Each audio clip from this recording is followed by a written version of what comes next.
আসসালামু আলাইকুম দর্শক, বাংলাদেশে এবং বাংলাদেশের বাইরে যে যেখান থেকে আমাদের এই প্রোগ্রাম দেখছেন সবাইকে যুক্তরাজ্যের লন্ডন থেকে শুভেচ্ছা জানাই। সাম্প্রতিক নানা বিষয় নিয়ে আমাদের সঙ্গে আজকে কথা বলবেন আজকে আমাদের অতিথি কেন্দ্রীয় আওয়ামী লীগের উপকমিটির সদস্য জনাব রাশেক রহমান, যুক্ত হয়েছে নিউ ইয়র্ক থেকে। আসসালামু আলাইকুম, আপনি কেমন আছেন? ওয়ালাইকুম আসসালাম ভাই, আপনি কেমন আছেন? আমি আল্লাহর রহমতে আছি। জি, আমিও ভালো আছি। আপনি নিশ্চয়ই আমার সঙ্গে একমত হবেন যে তিনবারের প্রধানমন্ত্রী বেগম খালেদা জিয়া তিনি গত পরশুদিন ইন্তেকাল করেছেন। আম, আমরা অবশ্যই তার বিদেহী আত্মার মাগফিরাত কামনা করি। মহান আল্লাহ পাক তার উম, ছোটখাটো গুনাহ যদি থাকে এগুলো এগুলো মাফ করে তাকে ব্যস্তবাসী করুন। তো এই বেগম খালেদা জিয়ার মৃত্যুতে আমরা দেখেছি যে ভোটের রাজনীতি, ভূ রাজনীতি, এগুলো নিয়ে আমরা আলোচনা করব। বাট তার আগে একটু বলি যে সাবেক প্রধানমন্ত্রী শেখ হাসিনা এবং তার পুত্র সজীব ওয়াজেদ জয় তারা পৃথক পৃথক বাণী দিয়েছেন। তারা আহ, শোক প্রকাশ করেছেন শোক প্রকাশ করেছেন এবং খালেদা জিয়ার প্রশংসাও করেছেন, যে গণতন্ত্রে তার ভূমিকা বিভিন্নভাবে প্রশংসা করেছেন, যেমন আমরা মৃত মানুষের প্রশংসা করি। প্রশংসা করে শোক বার্তা দিয়েছেন। এখন অনেকেই বলতেছেন যে এটাকে পজিটিভলি দেখা উচিত, আবার অনেকেই বলতেছেন যে এগুলো হচ্ছে আসলে ওই যে মাছের মায়ের পুত্র শোক। আহ আপনি কি মনে করেন কিনা যে শেখ হাসিনা এবং সজীব ওয়াজেদ জয় তারা এই শোক বার্তা, মানে বেগম জিয়ার মৃত্যুতে এই শোক বার্তা দেওয়ার আগে তাদের আসলে বেগম জিয়ার উপর যা করেছেন তার জন্য ক্ষমা চাওয়া উচিত ছিল? আপনাকে ধন্যবাদ। আজকে বছরের প্রথম দিন আমাকে আপনি আমন্ত্রণ জানিয়েছেন আপনার অনুষ্ঠানে। ও, হ্যাপি নিউ ইয়ার। ভুলে গিয়েছিলাম। হ্যাঁ, হ্যাপি নিউ ইয়ার, শুভ নববর্ষ। আহ, প্রথমেই আপনার অনুষ্ঠানের মাধ্যমে আপনার অগণিত দর্শক শ্রোতা, বাংলাদেশে যারা অবস্থান করছেন এবং মানুষের বাইরে যারা অবস্থান করছেন, এবং আমার পিতৃভূমি মিঠাপুকুরের অধিবাসী যারা আছেন, তাদের সকলকে হৃদয়ের অন্তঃস্থল থেকে নতুন বছরের শুভেচ্ছা জানাতে চাই। কারণ প্রতিটি নতুন বছর মানুষের জীবনে নতুন করে আশার সঞ্চার ঘটায় এবং মানুষ সেই আশাকে পুঁজি করেই সামনের দিকে এগিয়ে যায়। এবং আমি বিশ্বাস করি যে গতকাল যতটুকু ভালো ছিল, আজ তার থেকেও ভালো আগামীকাল হয়তো বা গতকাল এবং আজ থেকেও আরো অনেক ভালো কিছু হবে। তো ইনশাল্লাহ বাংলাদেশ বর্তমানে যে সংকটের অবস্থায় আছে, সেই সংকটময় অবস্থান থেকে অতি দ্রুততার সাথে এর উত্তরণ ঘটবে। আপনার যে প্রশ্নটা, প্রথম কথা হচ্ছে, দেখেন, জাতীয় নেতৃবৃন্দ যখন একজন আরেকজনের প্রতি সংহতি প্রকাশ করে, সেটা শোক অথবা সাধুবাদ যেভাবেই হোক, আমি মনে করি একটি দেশের নাগরিক হিসাবে সেই সংহতির জায়গাটাকে যতটা সম্ভব প্রশ্নবিদ্ধ না করাটা ভালো। কারণ দিনের শেষে বেগম খালেদা জিয়া মৃত্যুবরণ করেছেন, ইন্না লিল্লাহি ওয়া ইন্না ইলাইহি রাজিউন। আমি আল্লাহ তাআলার কাছে দোয়া করি যে তিনি জান্নাতবাসী হন। এবং তার মৃত্যুর মধ্যে দিয়ে একটা জিনিস একেবারে অকাট্যভাবে প্রমাণিত হয়ে গেছে, সেটা হচ্ছে যে তার যে জনপ্রিয়তা, সেটা আমি আমার খালি চোখে তার জানাজা দেখতে পেরেছি। এবং আমার কাছে মনে হয়েছে যে বাংলাদেশের মতো একটা দেশে যাদের এই ধরনের জনপ্রিয়তা আছে, সেখানে বিভেদ নয়, একসাথে কাজ করাটা খুব জরুরি। আজকে একটা অমর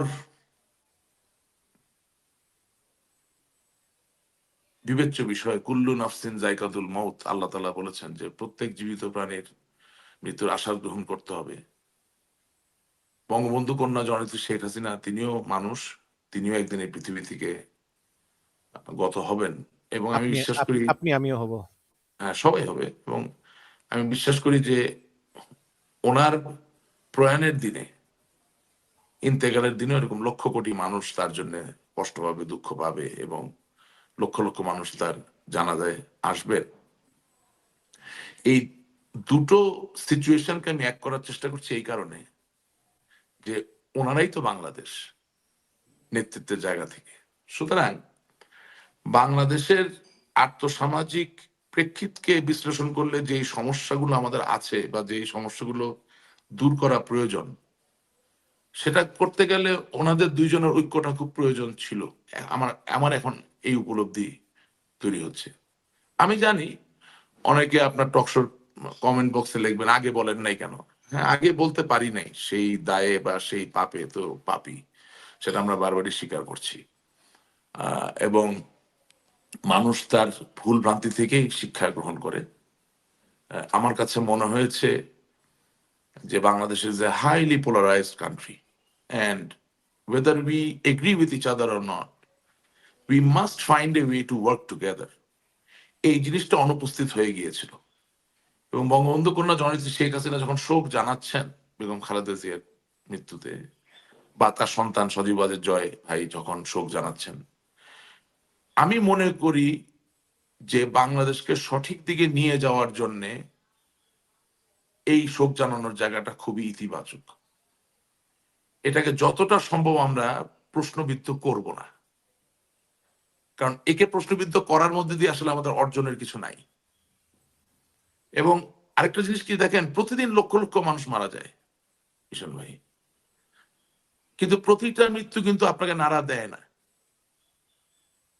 আপনি সমগোষ্ঠী বা সমগোত্রীয় একজন ব্যক্তি যখন মারা যায়, সেটা অনেক জোরে আপনাকে একটা ধাক্কা দেয়, একটা রিয়েলাইজেশন, একটা উপলব্ধির জায়গা, একটা অনুভূতির জায়গা তৈরি করে। তো বেগম খালেদা জিয়া তো বাংলাদেশের প্রধানমন্ত্রী ছিলেন, বঙ্গবন্ধু কন্যা জননেত্রী শেখ হাসিনা বাংলাদেশের প্রধানমন্ত্রী ছিলেন, দুজন বাংলাদেশের দুটো বড় দলের চেয়ারপারসন, আরেকজন সভানেত্রী। স্বাভাবিকভাবেই তারা যে সমগোত্রীয় বা সমকাতারের, সেই জায়গা থেকে এই মৃত্যু অবশ্যই জননেত্রী শেখ হাসিনাকে তাড়িত করে, ব্যথিত করে, হয়তো বা কোনো উপলব্ধি বা কোনো অনুভূতির জায়গাও তৈরি করে। সুতরাং আমি একজন ইতিবাচক মানুষ, আমি সামনের দিকে চিন্তা করতে ভালোবাসবো। আমি মনে করি কিন্তু জনাব রাশেক রহমান, একটা কথা, সেটা হচ্ছে কি, মানে আসলে আমি আওয়ামী লীগ বিএনপি বলবো না, মানে সাধারণ মানুষের কি টেন্ডেন্সি এরকম যে তারা ক্ষমতায় গেলে তারা খুবই অ্যাগ্রেসিভ হয়ে ওঠে, আবার ক্ষমতা শেষ হয়ে গেলে তারা ভুলে যায়। এটা কিন্তু শুধু আওয়ামী লীগের ক্ষেত্রে না, এটা কিন্তু বিএনপির ক্ষেত্রেও হয়েছে। বিএনপি 1 সাল থেকে 5 সাল পর্যন্ত অনেক অঙ্কা টঙ্কা দেখেছি, পরে শেষ হয়ে গিয়েছে। আওয়ামী লীগের তো 15 বছর দেখলাম। শোনেন, মানে এখানে পরে তারা একেবারে বুঝতে পারে যে আসলে ব্যাপারটা ঠিক হয়নি। আপনাকে একদম রূঢ় বাস্তবতাটা আমি বলি। সেটা হচ্ছে যে এটা বাংলাদেশের মানুষ এভাবে বললে তো বাংলাদেশের মানুষকে অপমান করা হবে। পৃথিবীর যে কোনো জায়গায় যদি ক্ষমতার চেক অ্যান্ড ব্যালেন্স না থাকে, ক্ষমতার ভারসাম্য রক্ষা করার যে পদ্ধতিগুলো এগুলো যে চলমান না থাকে, তাহলে যে কোনো মানুষই মনে করবে এটা তার বাপের সম্পত্তি। একদম এই ভাষায় কথাটা বললাম। বাংলাদেশের রাজনীতিতে যখনই যে মানুষ যতটুকু যে জায়গায় ক্ষমতা পাচ্ছেন, তিনি মনে করছেন এটা তার বাবার দেওয়া সম্পত্তি। এবং সমস্যা হয়ে যাচ্ছে যে আমরাও জনগণ হিসেবে অনেক সময় জানি না কোন পর্যায়ে কার কাছ থেকে কি চাবো।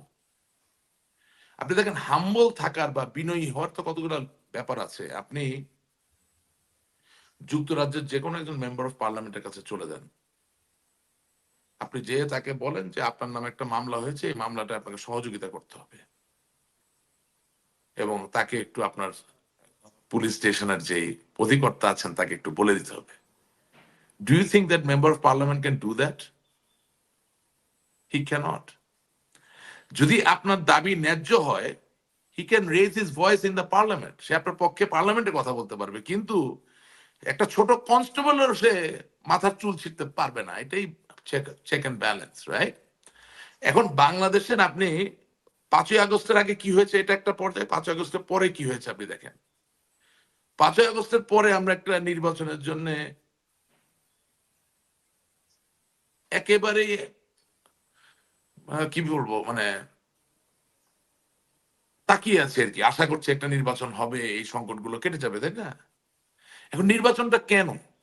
আপনি একটা জাতীয় সংসদের সংসদ সদস্যদেরকে নির্বাচিত করবেন, অথচ আপনি সোশ্যাল মিডিয়া থেকে শুরু করে আপনি দৈনিক যে পত্রিকাগুলো আছে বা বাংলাদেশের যে টিভি চ্যানেলগুলো আছে, আপনি দেখবেন কোথাও একজন সংসদ সদস্যের ভূমিকা বা কাজ সংজ্ঞায়িত নাই। আপনি দেশটা ঠিক করবেন কেমনে?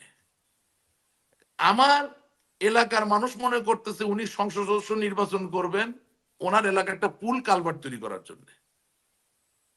আমি একটা ছোট উদাহরণ দিই, সোশ্যাল মিডিয়া খুবই ভাইরাল, খুবই জনপ্রিয় একজন ব্যক্তি, ব্যারিস্টার সুমন, যে বর্তমানে জেলে আছে। হ্যাঁ, আমার সহানুভূতি এবং সহমর্মিতা তার সাথে, এটা অন্যায়। কি কারণে সে জেলে আছে আমি ঠিক বুঝতেছি না। কারণ সে হয়তোবা জেলে তার আছে কোনো, ওই যে শেখ হাসিনা চলে যাওয়ার আগের দিনের একটা বক্তব্য নিয়ে। হ্যাঁ, না, না, বলছি আপনাকে ওইটাই তো আমার আসল কথা, যে আপনি অন্যায় করলে তো জেলে যাবেন, আপনি খুন করলে জেলে যাবেন, ডাকাতি করলে জেলে যাবেন, চুরি করলে জেলে যাবেন, কিন্তু আমি মিশন সাহেবকে একটা গালি দিলাম বললে জেলে যাব, এটা তো আর হয় না। সেটার বিরুদ্ধেই তো বৈষম্য বিরোধী আন্দোলন ছিল। না, এখন এখানে ব্যারিস্টার সুমন বলতেছে তার মানে বিশ্বাসের জায়গা, উস্কানি না, দিয়েছে আরকি। হ্যাঁ, হ্যাঁ, না, না, উস্কানি দিল, ওটার জন্য জেলে দেওয়া যায় না। তো ব্যারিস্টার সুমন কি বলেছে আমি সেই বিচার যাচ্ছি না। আমি আমি শুধু সহানুভূতি জানছি, সে জেলে তো আছে, আমরা কাউকেই তো চাই না যে জেলে থাকুক। হ্যাঁ, এখন সে যে নির্দোষ হয়ে বেরিয়ে আসবে এটাই আশা করতে পারি, তাই না? এবং আমি বিশ্বাস করি নির্দোষ। কিন্তু আমি কথা বলছি কেন, ধরেন আমরা খুব রোমান্টিক একটা জাতি। ব্যারিস্টার সুমন ঘুরে ঘুরে ছোট ছোট ব্রিজ বানাচ্ছেন এলাকায়, মানুষ তাকে ভালোবাসছে, দোয়া করছে, কিন্তু তার লক্ষ্য জাতীয় সংসদের সংসদ সদস্য হওয়া। এখন ছোট পুল বানানো, ছোট কালভার্ট বানানোর সাথে জাতীয় সংসদের সংসদ সদস্য হওয়ার কি সম্পর্ক? জাতীয় সংসদের সংসদ সদস্যরা এই নির্বাচনে, আমি যে মনে করি যে একটা গ্রহণযোগ্য নির্বাচন হওয়া দরকার। গ্রহণযোগ্য নির্বাচন কি শুধু সর্বদলীয় অংশগ্রহণই গ্রহণযোগ্য, নাকি যেই নির্বাচনের মধ্য দিয়ে আসলে সত্যিকার লক্ষ্যে পৌঁছানো যায় সেটা গ্রহণযোগ্য? আপনি কি ইউনিয়ন পরিষদের চেয়ারম্যান নির্বাচিত করতেছেন নাকি সংসদ নির্বাচনে? তো আমরা তো আসলে জানি না আমরা কি চাই। ৩০০ জন ব্যক্তি, আমি ৩০০ বলছি, আমি সংরক্ষিত নারী আসনটাতে পরে যাচ্ছি। ৩০০ জন সরাসরি ভোটে নির্বাচিত ব্যক্তি, বাংলাদেশের একজন মানুষ নিত্যদিনে চলার পথে কোথায় বাধার সম্মুখীন হয়, কোথায় তার আইনি সুরক্ষা দরকার, কোথায় তার আইনি সংস্কার দরকার, সেই আলাপের মধ্যে নাই রে ভাই। তার ক্ষমতা হচ্ছে প্রতি বছর কিছু গম চাউল ভাগ বন্টন করা। তার ক্ষমতা হচ্ছে প্রতি বছর কতগুলো স্কুল কলেজে সভাপতি নিয়োগ দেওয়া, যার মধ্যে দিয়ে আবার নিয়োগ বাণিজ্যও করা যায়। মানে সভাপতি নিয়োগ দেওয়ার সময় এক দফা টাকা পয়সা নেওয়া যায়, আর নিয়োগ দেওয়ার পরে এই তোমার সভাপতি বানাইছি, 4টা শিক্ষক নিয়োগ দিবা, ওখান থেকে আমার টাকার ভাগ দিবা। এই হলো বাস্তবতা। তারপরে হ্যাঁ, চাঁদাবাজি, টেন্ডারবাজি, ব্যাংক শুনেন লুট, আমি ভূমি লুট বলতেছি, প্রকল্প আরো লুট। বলতেছি আপনাকে, চাঁদাবাজি টেন্ডারবাজি ইনফরমাল পাওয়ার, আমি ওখানে আসতেছি। ফর্মাল পাওয়ার শুনেন, 7 ধারায় মামলা করবেন জমি জমার, সেটার জন্য নাকি সংসদ সদস্যের একটা সই লাগে। কত বড় আইনি ইতরামি আপনি চিন্তা করেছেন? একজন সংক্ষুব্ধ ব্যক্তি, একজন দুর্বল ব্যক্তি তার জমির সমস্যা নিরসনের জন্য যাবেন, হয়তোবা তামাদি হয়েছে বা সেখানে সময় মেয়াদ উত্তীর্ণ হয়েছে বা কিছু, সেটার সাথে একজন আইন প্রণেতার সই দিয়ে সেই মামলা করতে পারার সক্ষমতার কি সম্পর্ক হইতে পারে? তা আমি কয়েকটা কথা শুধু আপনাকে বললাম, যে দিনের শেষে আমরা এখনো লক্ষ্য ঠিক করতে পারিনি। সবকিছু আপনি সবসময় নির্বাচন দিয়ে পারবেন না। আপনি 1970 সালের নির্বাচন হয়েছিল, বঙ্গবন্ধু শেখ মুজিবুর রহমানের নেতৃত্বে নৌকা মার্কা অভূতপূর্ব বিজয় লাভ করেছিল, এবং এটাই 1971 সালের যে স্বাধীনতা যুদ্ধ, সেই স্বাধীনতা যুদ্ধের গণতান্ত্রিক ম্যান্ডেট হিসেবে কাজ করে, সত্য। কিন্তু 25শে মার্চ কাল রাত্রের পরে বাংলার দামাল সন্তানেরা বাংলাদেশের স্বাধীনতার জন্য অকাতরে যুদ্ধ করতে ঝাঁপিয়ে পড়বেন কিনা, সেটার জন্য তো আপনি নির্বাচন করতে পারবেন না প্রতি পদে পদে। আপনি বাংলাদেশের রণক্ষেত্রকে 11টি সেক্টরে বিভক্ত করবেন কিনা, সেটার জন্য তো আপনি বারবার নির্বাচন করতে পারবেন না। তো বাংলাদেশের মানুষকে নির্বাচন ছাড়াই গণতান্ত্রিক অভিযাত্রায় তাদের জীবনকে সুন্দর, সমৃদ্ধ, শান্তিময় করার জন্য কিছু সিদ্ধান্ত নিতে হবে। যে আমরা শুধু নাম বদলে ইউনিয়ন পরিষদের চেয়ারম্যান, উপজেলা পরিষদের চেয়ারম্যান আর মেম্বার সাহেব বানানোর জন্য কি সংসদ নির্বাচন করব কিনা। আপনি যেই দিন একজন সংসদ সদস্যের হাত থেকে এই ক্ষমতাগুলো নিয়ে নিবেন, উনি শুধুমাত্র আইন প্রণেতা থাকবেন, সেদিন থেকে মনে করবেন অর্থ পাচারকারী, কালোবাজারি, সন্ত্রাসী, গুন্ডা মাস্তান কেউ এই নির্বাচন করতে আসবে না। কারণ যেই নির্বাচনে অর্থ খরচ করে অর্থ আয় করা যায় না, সেই নির্বাচন তো খারাপ লোক করতে যাবে না। সেই নির্বাচন ভালো মানুষ করতে যাবে। একজন সাবেক প্রধান শিক্ষক করবেন, একজন চিকিৎসক করবেন, একজন প্রকৌশলী করবেন, একজন আইনজীবী করবেন, হ্যাঁ, একজন সৎ ব্যবসায়ী করবেন, কিন্তু তিনি 30 কোটি 40 কোটি টাকা খরচ করে এমপি হতে যাবেন না। এখন আপনি আমি একদিনের বিস্কুট, বিড়ি, পান, হ্যাঁ, অথবা পার ভোট 500 বা 1000 টাকার লোভ মোহকে ছেড়ে ওই জায়গাটার জন্য দাঁড়াতে পারি কিনা। এটাও সিদ্ধান্তের ব্যাপার আছে। আমাদের দেশের রাজনীতি হয়ে গেছে যে সবকিছু আমরা আশা করি, একটু পাস্ট টেন্সে বলি, আমরা সবকিছু আশা করতাম দুইজন মানুষের কাছ থেকে, জননেত্রী শেখ হাসিনা বঙ্গবন্ধুর কন্যা, রাষ্ট্রপতি ওনার সহধর্মিণী সাবেক প্রধানমন্ত্রী বেগম খালেদা জিয়া। কিন্তু আমরা কি দিব, সেই জায়গাটা এতদিন ছিল না। এখন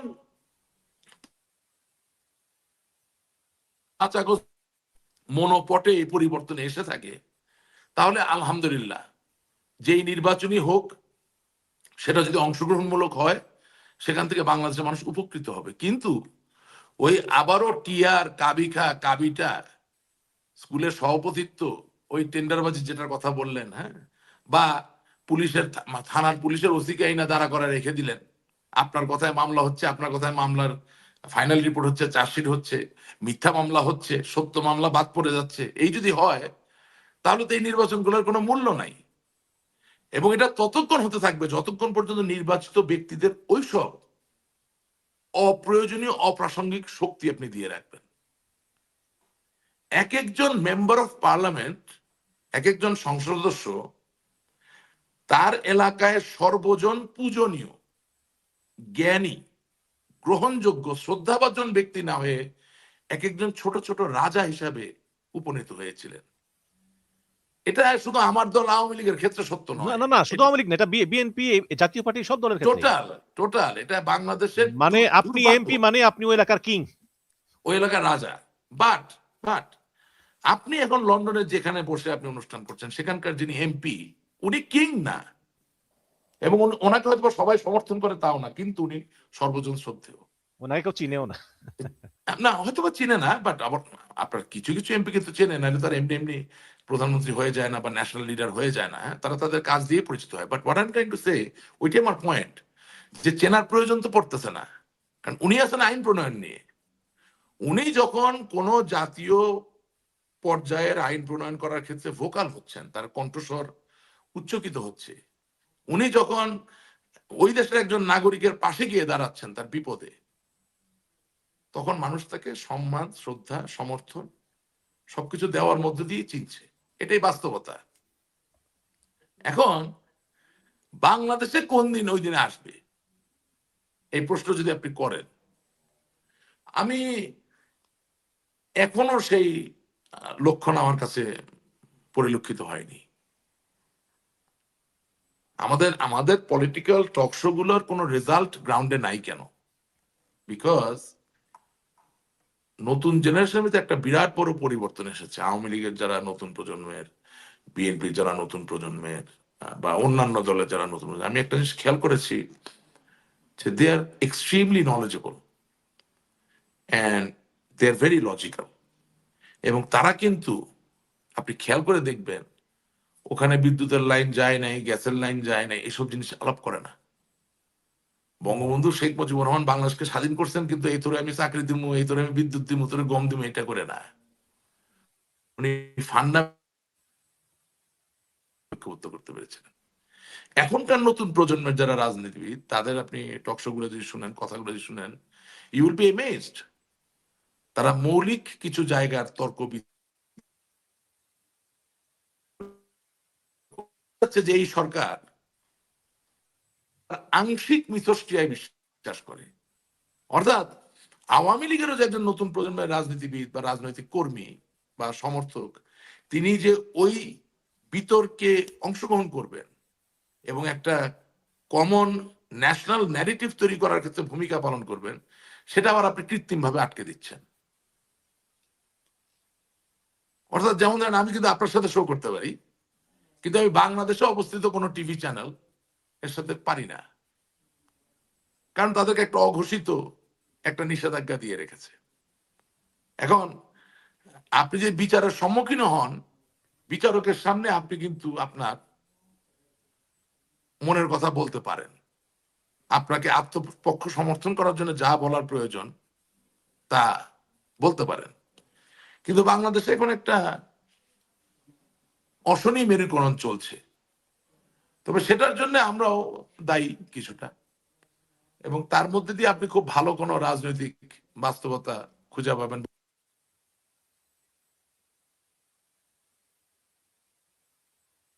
আপনার মাইকটা মাইকটা ওই ঠিক আছে, এবার এবার ঠিক আছে। হ্যাঁ, তো এখন ঘটনা হচ্ছে যে জি, বর্তমান যে পরিস্থিতি, জি আমরা যদি মানে আও- আবার জি, জি আমরা শুনতে প্রশ্নে পাচ্ছেন? জি শুনতে পাচ্ছি, আপনি বলেন, তারপর আমরা প্রশ্নে চলে যাব।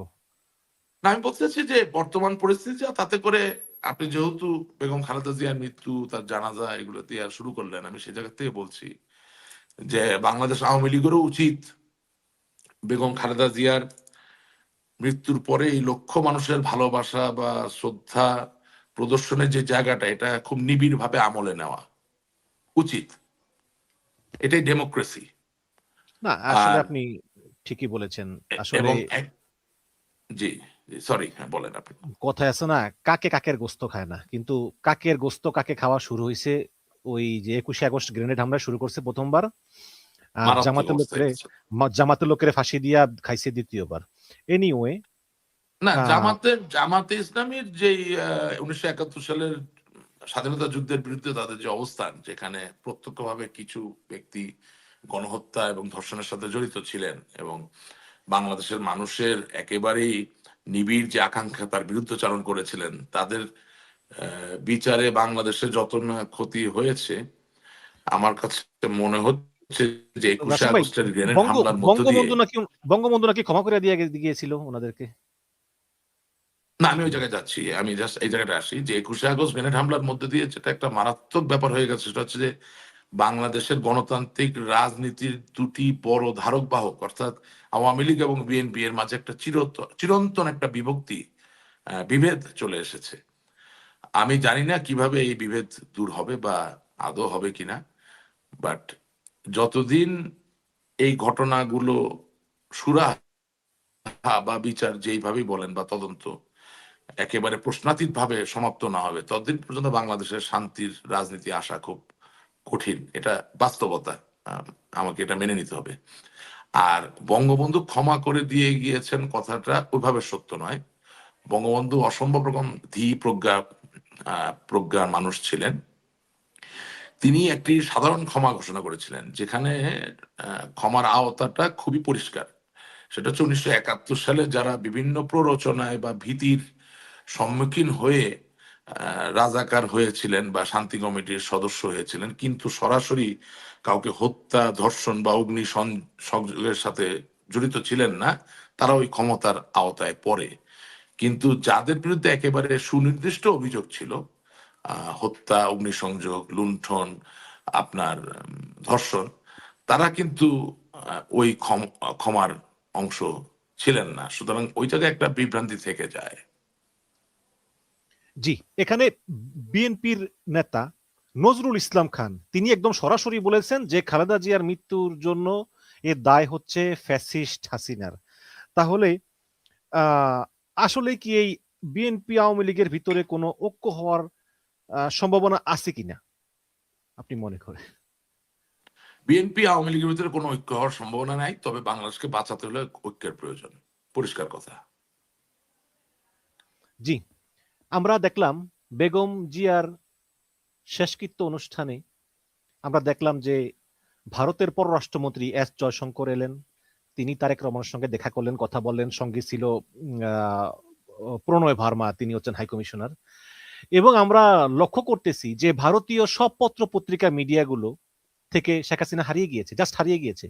প্রত্যেকটা পত্র পত্রিকা তারেক রহমানকে নিয়ে কলাম লিখছে, তারেক রহমানের বাংলাদেশ কেমন হতে পারে বলছে, এবং নরেন্দ্র মোদীর একটা চিঠি কিন্তু গতকালকে জয়শঙ্কর তারেক রহমানকে হস্তান্তর করেছে, এবং সেখানেও কিন্তু নরেন্দ্র মোদী আশা প্রকাশ করেছেন যে তারেক রহমানের নেতৃত্বে ভারত বাংলাদেশ সম্পর্ক নতুন গতি পাবে।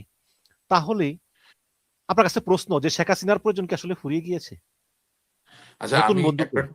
আমি আপনার অনুষ্ঠানের মাঝামাঝি জায়গায় একটা কথা বলতে গিয়ে শেষ করতে পারিনি, একটু বলি। আওয়ামী লীগকে সামনের দিনে রাজনীতি সুচারুভাবে পরিচালনা করতে হলে মানুষের মনের যেই জায়গা, সেটাকে আমলে নিতে হবে। যেমন? যখন মানুষ নিয়ে আপনি কাজ করবেন, একেবারে অকাট্য যুক্তি দিয়ে আপনি সবসময় এগোতে পারবেন না, কারণ ভালোবাসা, মায়া, মমতা, ঘৃণা, স্নেহ এগুলো কিন্তু একেবারে যুক্তির উপর নির্ভরশীল জিনিস না। হ্যাঁ, আপনাকে একজন মানুষ 30 বছর 40 বছর ধরে পেলেছে, আর আপনার সন্তান সদ্য ভূমিষ্ঠ হয়েছে, সে আপনাকে কিছুই দেয় নাই, আপনার সন্তানের প্রতি আপনার ভালোবাসা অদম্য থাকবে। এটাই মনুষ্য প্রকৃতি, তাই না? তো তার মানে হচ্ছে, আমি কথাটা বলছি আবারও, কেন একটু আপনি শুনবেন এই সময়টা, অবশ্যই আওয়ামী লীগকে আগামী দিনে বাংলাদেশের রাজনীতিতে যদি করতে হয়, তাহলে এই যে লক্ষ লক্ষ মানুষ বেগম খালেদা জিয়ার জন্য আসলেন শ্রদ্ধা জ্ঞাপন করতে বা শোক জানাতে, তাদের জানাজায় অংশগ্রহণ করলেন, তাদেরকে বাদ দিয়ে তো আপনি বাংলাদেশ চিন্তা করতে পারেন না, তারা তো বাংলাদেশের একটা অংশ। তার মানে, আল্লাহ আমাকে ক্ষমা করবেন, রক্ষা করবেন, জানাজা কোনো ডেমোক্রেটিক টুল না, কিন্তু জানাজায় মানুষের অংশগ্রহণটাও বুঝিয়ে দেয় যে একটা মানুষের কতটুকু সমর্থন আছে। So in one way, janaza can be considered as a democratic tool as well, because if there is no election and if you die unfortunately, the turnout that is going to be there for your janaza will let people know how much a revered and loved person you were. ঠিক আছে না? তো আমি বেগম খালেদা জিয়া থামবো না, আমি আরেকটু আগাবো। ওসমান হাদি একটা ইয়াং ছেলে, আমি তার কথার সাথে সম্পূর্ণ একমত না, বা সে তো আর আমাদের রাজনীতি করতো না, কিন্তু সে যে মারা গেল, আপনি কি টাকা দিয়ে এত লক্ষ লোককে আনতে পারবেন যদি ভালোবাসা না থাকে? যদি শোকাহত না হয়, যদি শ্রদ্ধা না জানাতে চায়, এত লক্ষ লক্ষ মানুষ যায়? যায় না। কিন্তু আবার তার মানে একটা উল্টো উল্টো দিকও আছে, যেমন বঙ্গবন্ধু শেখ মুজিবুর রহমান এবং দেলোয়ার হোসেন সাইদি, এই দুইজনকে যদি আসলে জানাজা পড়াইতে দিত, তখন বোঝা যেত যে আসলে কি পরিমাণ লোকজন না, আমি হয়, ওই তাই না? কম্পারিজনে যাইনি, আপনি ভুল করতেছেন, আমি একটা অনেক উচ্চতর জায়গায় যাচ্ছিলাম, এটা একটু জি, ভুল হয়েছে। বলেন। This is not correct. বঙ্গবন্ধুর সাথে আমি কাউকে তুলনা করব না। আরে বঙ্গবন্ধু তো লক্ষ কোটি জানাজার থেকে আপনারা বাঁচাই দিছে। বাংলাদেশটা যদি স্বাধীন না হইতো, আরো কত লক্ষ কোটি মানুষের জানাজা না হইতো, না এটা না হিসাব না করেন। না, সেটা না, আমি না, বলতেছি ওনার জানাজা কেউ অংশগ্রহণ করতে দেয় নাই, মনে করেন না 1000 দেয় লোকই নাই। হইতো, হ্যাঁ, দেয় না নাই না, তো। আমি তো এই কম্পারিজনে যাচ্ছি না, আমি কোথায় যাচ্ছি আপনি একটু বোঝার চেষ্টা করেন। আমি আওয়ামী লীগ করি, আমি আওয়ামী লীগের ভালো চাই, আমি বাংলাদেশের ভালো চাই। আমি আবার বলছি, আমাকে আবার প্রথম দিকে আসতে হবে তাহলে। আমি আওয়ামী লীগের একজন কর্মী, আমি আওয়ামী লীগের কর্মীদের যেমন ভালো চাই, আমি বাংলাদেশের মানুষেরও ভালো চাই। আমাদের পূর্ববর্তী রাজনীতিটা, শুধু আওয়ামী লীগ বলে না, সকল দলের যেটা ভুল হয়ে গেছে, সেটা হচ্ছে আমরা একে অপরকে আমাদের মনে জায়গা দিতে পারি নাই। শুধুমাত্র যারা আমাদের পক্ষে কথা বলে, তাদেরকেই আমরা সুযোগ করে দিয়েছি আমাদের হৃদয়ে প্রবেশ করার জন্য। আমি বলতে চাচ্ছি যে বেগম খালেদা জিয়া মৃত্যুবরণ করার পরে এত লক্ষ মানুষ যে গেলেন, এটা তো এক ধরনের সমর্থনের প্রকাশ ঘটায়, নাকি না? ঠিক একইভাবে ওসমান হাদি মারা গেছে, তার সাথে আপনি একমত না হতে পারেন, কিন্তু তার মৃত্যু তো যে লক্ষ মানুষ গিয়েছে, তাদেরও তো তার প্রতি একটা সমর্থন প্রকাশিত হয়, নাকি? এখন আপনি আগামীকাল যদি চোখ বন্ধ করে মনে করেন যে তাইলে আমি বেগম খালেদা জিয়ার সমর্থক শুভানুদ্দায়ী এবং ওসমান হাদির সমর্থক শুভানুদ্দায়ী, এরকম আরো যারা আছেন, তাদের সবাইকে বাদ দিয়ে রাজনীতি করার চেষ্টা করব, তাহলে তার রাজনীতিটা হবে না। এবং এই কথাটা এখানে এই কারণে প্রাসঙ্গিক, আপনি যখন জয়শঙ্করের কথা বলতেছেন, নরেন্দ্র মোদীর কথা বলতেছেন, তারা ইতিমধ্যেই এই যে গণতান্ত্রিক বহিঃপ্রকাশ মানুষের সমর্থনের, এটাকে আমলে নিয়ে নিয়েছেন। তারা ভাই নির্বাচনে কে কত পার্সেন্ট ভোট পাচ্ছে এটার জন্য বসে নেই। আমি ওই কথা আপনাকে বলার চেষ্টা করতেছিলাম যে politician is not a accountant. Politician একজন অ্যাকাউন্টেন্ট, হিসাব রক্ষক নন। পলিটিশিয়ান একজন মানুষবিদ। সুতরাং মানুষ এবং মানুষের পটে ভালোবাসা আছে কি না আছে, সেটা বোঝার যদি একটা নিহিত দৃষ্টির শক্তি আপনার না থাকে, তাহলে তো আপনি সামনের দিনে রাজনীতি ভালো করতে পারবেন না। আপনার প্রশ্নের উত্তরটা আমি জানাজা দিয়েই দিলাম, যে জনাব নরেন্দ্র মোদী, তিনি ভারতের গণতান্ত্রিকভাবে নির্বাচিত প্রধানমন্ত্রী। তিনি অবশ্যই আওয়ামী লীগের ভালো চান বলে বিশ্বাস করি, শেখ হাসিনারও ভালো চান বলে বিশ্বাস, কিন্তু ওনার জন্য বাস্তবতা হচ্ছে যে আমাকে অন্যের যেই সমর্থনের জায়গা, ভালোবাসার জায়গা, সেটাকেও আমলে নিতে হবে। আমলে নিয়েই আমাকে কাজ করতে হবে। That's what I am trying to tell you. এখন জনাব নরেন্দ্র মোদী যদি তারেক জিয়ার সাথে কাজ করতে চায়, আর আমি একজন আওয়ামী লীগের কর্মী হিসেবে বললাম যে মিশন সাহেব বিএনপি করে, ওনার সাথে আমি পানিও খাবো না, তাহলে কি এটা খুব বাস্তববাদী কথা হবে আসলে শেষ দিনের শেষে? তো that's what I am trying to say, যে আপনার এই অনুষ্ঠানে আজকে এই বছরের প্রথম দিনে আমি কোনো বিভেদের কথা বলতে চাই না, আমি বলতে চাই রিকনসিলিয়েশনের কথা, আমি বলতে চাই ঐক্যের কথা।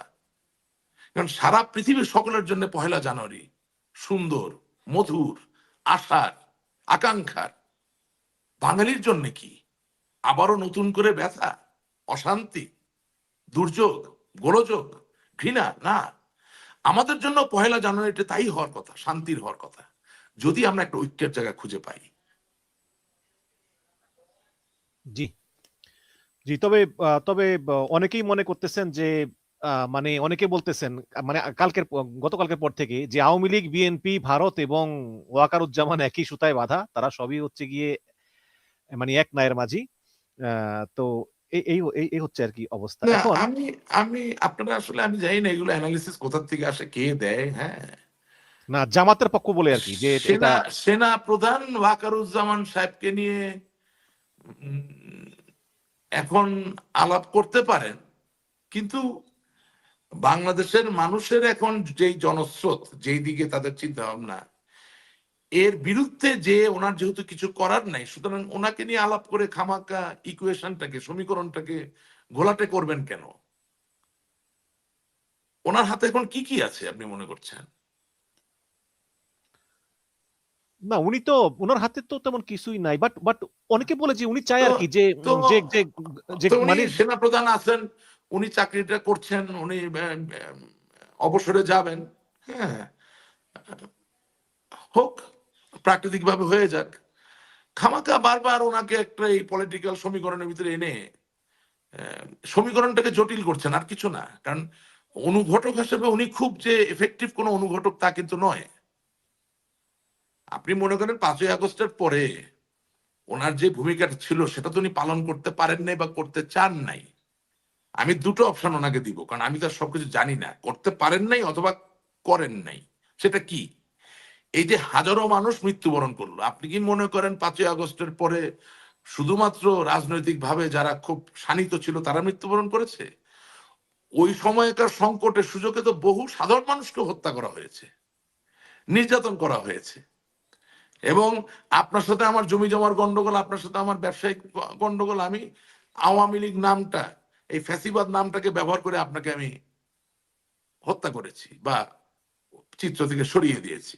তো ওই সময় সার্বিকভাবে সর্বস্তরের মানুষের নিরাপত্তা দেওয়ার জন্য ওনার যে ভূমিকা থাকার কথা ছিল, উনি যেহেতু পালন করতে পারেন নাই বা পালন করেন নাই, আমি দুটো অপশন রাখতে চাই দুই পক্ষের মানুষের জন্য।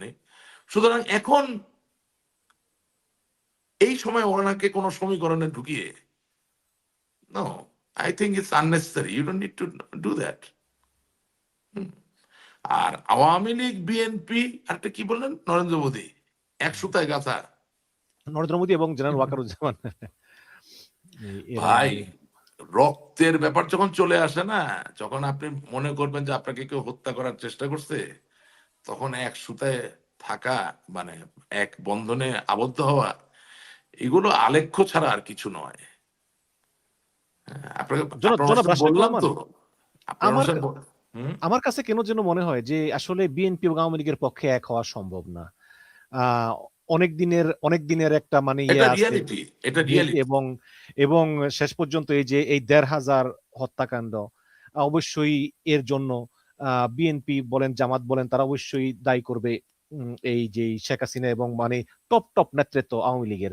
এবং এই নেতৃত্ব যদি এই মানে হয়ে যায় আর কি, তারা আহ, অভিযুক্ত হয়ে যায় আদালত কর্তৃক, তাহলে তারা রাজনীতি করবে কিভাবে? তো আমার মনে হয় আসলে এটা চেষ্টা থাকবে যে আওয়ামী লীগকে শুনেন, মাইনাস করে সবচেয়ে বর্তমানে বড়, বিএনপি এবং জামাতি রাজনীতি করার জন্য মনে হয় চেষ্টা থাকবে। সবচেয়ে বড়, সবচেয়ে বড় অভিযুক্ত বা অভিযোগের জায়গাটা কোথায় জানেন? এটা কোনো আদালতে হয় না। একটা বিরাট বড় নবপ্রজন্মের অংশ মনে করে যে তারা ভোটটা ঠিকমতো দিতে পারেনি। এই অভিযোগে যে আপনি অভিযুক্ত, এটা কোনো আদালতে না বর্তালেও এর দায় কাটিয়ে একটা সঠিক জায়গায় যাওয়ার যেই চেষ্টা, এই চেষ্টাটা আমি বিনয়ের সাথে বলতে চাই আমার কাছে এখনো পরিলক্ষিত হয়নি। এবং একইভাবে আগামী দিনে বাংলাদেশকে কোন দল শাসন করবে আমি জানি না, তবে তাদের মাঝেও পূর্বেকৃত এই যে অন্যায় বা ত্রুটি, যেটাকে বলা হয় গণতন্ত্রকে হত্যা করার যেই একটা টেন্ডেন্সি, একটা প্রবণতা, সেটার থেকে বেরিয়ে আসার মতো কোনো লক্ষণ আমার কাছে পরিলক্ষিত হয় নাই। কারণ আমি আসলে আপনার টকশোতে আসি, আমি খুব কৃতজ্ঞ আপনি আমাকে অনেক কথা বলতে দেন, কিন্তু না, আমিও কৃতজ্ঞ আপনার হ্যাঁ, মতো মেহমান পেয়ে। আমি একটা জায়গায় পৌঁছাতে পারিনি, সেটা হচ্ছে গণতন্ত্র কিন্তু আইন করে রক্ষা করা যায় না। গণতন্ত্র যারা রক্ষা করতে চায় ওই মানুষগুলোকে সুযোগ দিলে গণতন্ত্র রক্ষা পায়। এই কথা কেন বলছি? ওই যে আপনাকে বললাম যে যতদিন একজন সংসদ সদস্য একটি তথাকথিত নির্বাচনের মধ্যে দিয়ে নির্বাচিত হয়ে শত সহস্র হাজার কোটি টাকার সম্পদের মালিক হতে পারবেন, অথবা একেবারেই একটি এলাকায় নিজেকে রাজা বা নিপতি হিসেবে উপনীত করতে পারবেন, ততদিন পর্যন্ত আপনি গণতন্ত্র হাজার লক্ষ আইন তৈরি করে রক্ষা করতে পারবেন না। কারণ লালসা, লিপ্সা, লোভকে চরিতার্থ করার শক্তি যতক্ষণ না আপনি একজন জনপ্রতিনিধির হাত থেকে কেড়ে না নেবেন, ততক্ষণ পর্যন্ত ভালো শুভ্র কোনো মানুষ এসে ওই গণতন্ত্রকে, বাংলাদেশকে সামনে এগিয়ে নিয়ে যাওয়ার জন্য রক্ষা করবে, এটা বিশ্বাস করার কোনো কারণ নাই, কোনো কারণ নেই। আল্লাহ জি, তাআলা মানুষের মনে ভালোবাসা, স্নেহ এগুলো দিয়েছেন কেন? এগুলো না থাকলে গরিবের ঘরের বিয়ে টিকতো না, মধ্যবিত্ত ঘরের বিয়ে টিকতো না, শুধুমাত্র হাজার কোটিপতির ঘরের বিয়ে টিকতো। তার মানে ওই ভালোবাসাটা অভাবকে মিটিগেট করা, অভাবকে মেনে নেওয়ার ক্ষেত্রে কাজে লাগে। আপনি একটু আমার কথাগুলো ফিল করার চেষ্টা করবেন। যখন আজকে ধরেন মরহুম সৈয়দ মঞ্জুর ইসলাম সাহেবের কথা বলি, উনি একজন জ্ঞানী প্রজ্ঞাবান শিক্ষক ছিলেন। ওনার মতো একজন মানুষকে যদি আপনি সংসদে পাঠান, উনি শুল্কমুক্ত গাড়ি নিয়ে চিন্তা করবেন না। উনি তার কোনো বন্ধুকে বলবেন না, এই রাত্রেবেলা আসিস, আমরা মন্ত্রীর বাসায় যাইয়া ওই ব্যবসাটা কিভাবে নেওয়া যায়। উনি চিন্তা করবেন কিভাবে বিশ্ববিদ্যালয়ের পাঠদানটা একটু উন্নত হয়। তার মানে যে সংসদ সদস্যের পদ হয়ে গেছে অনেকটা নতুন বিয়ে করার মতো। বিয়ে করলে ঘড়ি পাওয়া যায়, টাকা পাওয়া যায়, শ্বশুর সাহেবের ভালোবাসার সাথে কিছু সম্পদ হয়তো বা পাওয়া যায় যদি ধনী শ্বশুর হয়। হ্যাঁ, ভালো মুরগির রোস্ট, বিরিয়ানি, খাসির রোস্ট, এগুলো খাওয়া যায়। তো এই খাওয়ার জায়গাটা যতক্ষণ না আপনি খর্ব না করতে পারবেন, ততক্ষণ পর্যন্ত আওয়ামী লীগ, বিএনপি, জামাত, কারো সংসদ সদস্য দিয়ে আপনি বাংলাদেশে কোনো ভালো আশা করতে পারেন না। এবং এটা সময় দিয়ে প্রমাণিত হয়ে গেছে।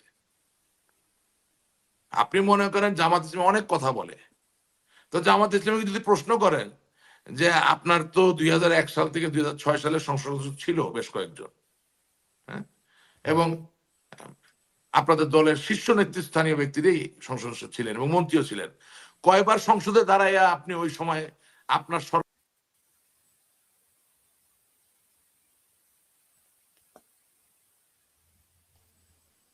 তো যে অন্যায়ের প্রতিবাদ করে না সে আগামী দিনে অন্যায় করবেন, এটার নিশ্চয়তা কি? আমি জানি ওনারা এখন কি বিক্রি করছে। ওনারা বলছেন দেখেন আওয়ামী লীগ এটা করছে, এই দেখেন বিএনপি এরকম এটা করতেছে। উনি কি করছেন ওটা আপনি বলতে পারবেন? 2001 থেকে 2006 সাল উনি তো কোনো প্রতিবাদ করেন নাই। তার মানে যিনি অন্যায়ের প্রতিবাদ করেন না তিনি যে অন্যায় করবেন না এটার নিশ্চয়তা কি? So all I am trying to say যে আজকে এই বড় বড় দলের শীর্ষ নেতারা যদি আলাপ আলোচনা করতে পারতেন, ওই জায়গাটা যদি থাকতো। আপনি দেখেন বাংলাদেশের সবচেয়ে বড় ক্রাইসিসটা কি? কথা বলার জায়গা চলে গেছে রে ভাই। আপনি মনে করেন Junaid Saki is a very good orator, সে তো আমার সাথে অনেক টক শো করেছে, খুব ভালো কথা বলে, সে যৌক্তিক কথা বলে। কিন্তু বাস্তবতা কি যে জুনায়েদ সাকির জনগণের মাঝে কোনো আবেদন নাই। সে সঠিক কথা বলে, সেটা নিতে হবে, কিন্তু জনগণের মাঝে তো বেচারার কোনো আবেদন নাই। এখন জনগণের মাঝে যেসব নেতা নেত্রীদের আবেদন আছে তাদেরকে যদি আপনি একসাথে না বসতে দেন, বা একসাথে না বসান, কথা বলতে না দেন, তাইলে এই বড় বড় কথা এগুলো বলা ছাড়া আর কিছু কি হবে আসলে? ইম্পসিবল। এবং আমরা একটা বার বলতে পারছি না যে আগামী কালকের থেকে আর অন্যায় নয়। যখন আপনি এটা বলবেন, যখন মনে প্রাণে বিশ্বাস করে বলবেন, তখন আর অন্যায় নয় আপনার নিজের জন্য যেমন সত্য, অন্যের জন্য তেমন সত্য। সেটাতে আবার বাঙালি বিশ্বাস করে না। মানে আপনার সোশ্যাল মিডিয়াতে একটা রিল ঘুরে, খুব মজার রিল।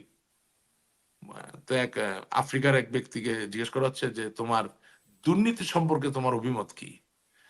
সে বলতেছে দুর্নীতিতে কোনো সমস্যা নাই, আমি দুর্নীতি সমর্থন করি ততক্ষণ যতক্ষণ ওই দুর্নীতির মধ্যে আমি আছি, আমার ভাগটা ঠিক আছে। আর যখন ওই দুর্নীতির মধ্যে আমাকে কেউ ভাগ দিবে না, তখন এই দুর্নীতির থেকে খারাপ জিনিস আর কিছু হয় না। এই মন মানসিকতা নিয়ে যদি আপনি বাংলাদেশ গড়ার কাজে নামেন, তাহলে হোয়াট ডু ইউ এক্সপেক্ট? বাংলাদেশের মানুষ সাধারণ কাপড় পরে দামি গাড়ি ছাড়া একজন লোক যাক, যাই বলুক যে আমি আপনার জীবনকে উন্নত করার জন্য এই সংস্কার, এই আইন প্রণয়ন করতে চাই, আমাকে আপনারা সমর্থন দেন, পাত্তাই দিবে না। আপনাকে নিয়ে যাইতে হবে পাজেরো গাড়ি, আপনাকে নিয়ে যেতে হবে নিসান পেট্রোল, আপনাকে নিয়ে যেতে হবে ল্যান্ড ক্রুজার, আপনাকে নিয়ে যেতে হবে রেঞ্জ রোভার, আর আপনাকে নিয়ে যেতে পিছনে হবে থাকবে ল্যান্ড রোভার, মোটরসাইকেল কয়েকশো। মোটরসের কয়েকশো। কথা নাই বার্তা নাই, পকেট থেকে 500-1000 বাইর করে দিবেন। কিন্তু ও তো আর বুঝে না যে ওর লুঙ্গির তল থেকেই 500-1000 টাকা বাইর করে ওকে দিচ্ছে। একটু খারাপ ভাষায় বললাম। ও তো আর বুঝে না যে লুঙ্গি পইরা সাঁতার কাইটে এক পার থেকে আরেক পারা যাওয়া যায়, কিন্তু পার্থক্য কি? কিছু লোক লুঙ্গি পইরা সাঁতার কাইটা লুঙ্গি সহ অন্য পারে উঠে, আর কিছু লোক সাঁতার কাইটা অন্য পরে উঠতে গিয়ে দেখে যে লুঙ্গি তো হারিয়ে গেছে। এখন বাংলাদেশের গণতন্ত্র হচ্ছে লুঙ্গি হারিয়ে যাওয়া গণতন্ত্র। ইলেকশন হবে, এমপি তৈরি হবে, কিন্তু তাতে বাংলাদেশের কি হবে? কিছুই হবে না। এটাই রিয়ালিটি। জি, অনেক অনেক ধন্যবাদ। আমি বাংলাদেশে গিয়েছিলাম, কিন্তু আমার কাছে কেন জানি মনে হয় যে এবারের ইলেকশনটাও হয়তো বা ঠিকঠাক মতো নাও হতে পারে। হবে না। কেন্দ্র দখল হতে পারে। কারণ আমি আমি আমি দেখলাম যে বিএনপির অনেক জয় জয়কার, সব জায়গায় বিএনপির লোকজন চাঁদাবাজি চলতেছে, আবার অহংকারও ওই আওয়ামী লীগের মতো যেরকম অহংকার ছিল ওইরকম না হলেও কিছু কিছু অহংকার আছে। তো সব মিলিয়ে আপনি কি মনে করেন যে এই নির্বাচনটাকে আসলে কি আওয়ামী লীগ প্রতিহত করবে, নাকি আওয়ামী লীগ চুপচাপ দেখবে যে একটা নির্বাচন আওয়ামী লীগকে ছাড়া হয়ে যাচ্ছে? মানে আপনি কি আমার মতো ক্ষুদ্র একজন রাজনৈতিক কর্মীর কাছ থেকে আওয়ামী লীগের জন্য উপদেশ চাচ্ছেন, না আমি কি মনে করি এটা জানতে চাচ্ছেন, কোনটা? আপনি কি মনে করেন এটা? কারণ আমি জানি আপনি নীতি নির্ধারণী না, কমিটিতে নাই আপনি, সুতরাং। নীতি নির্ধারণী কেউই নাই। কে নীতি নির্ধারক আওয়ামী লীগে? নাম বলেন। শেখ হাসিনা, উনি। আর আর হচ্ছে সজীব ওয়াজেদ জয়, এবং হ্যাঁ, মানে সেটা তো আপনি আসাদুজ্জামান খান কামাল। সে তো মা সন্তানের কথা একদমই না। উনি কিসের নীতি নির্ধারক? You are totally wrong. আপনি নামই বলতে পারবেন নীতি নির্ধারক কিসের? কোথায় নীতি নির্ধারক? কে নীতি নির্ধারক? Not at all. এই যে আপনার কাছে হার্ড কোর ফ্যাক্ট বলে দিলাম, কিসের নীতি নির্ধারক তারা? কোথা থেকে?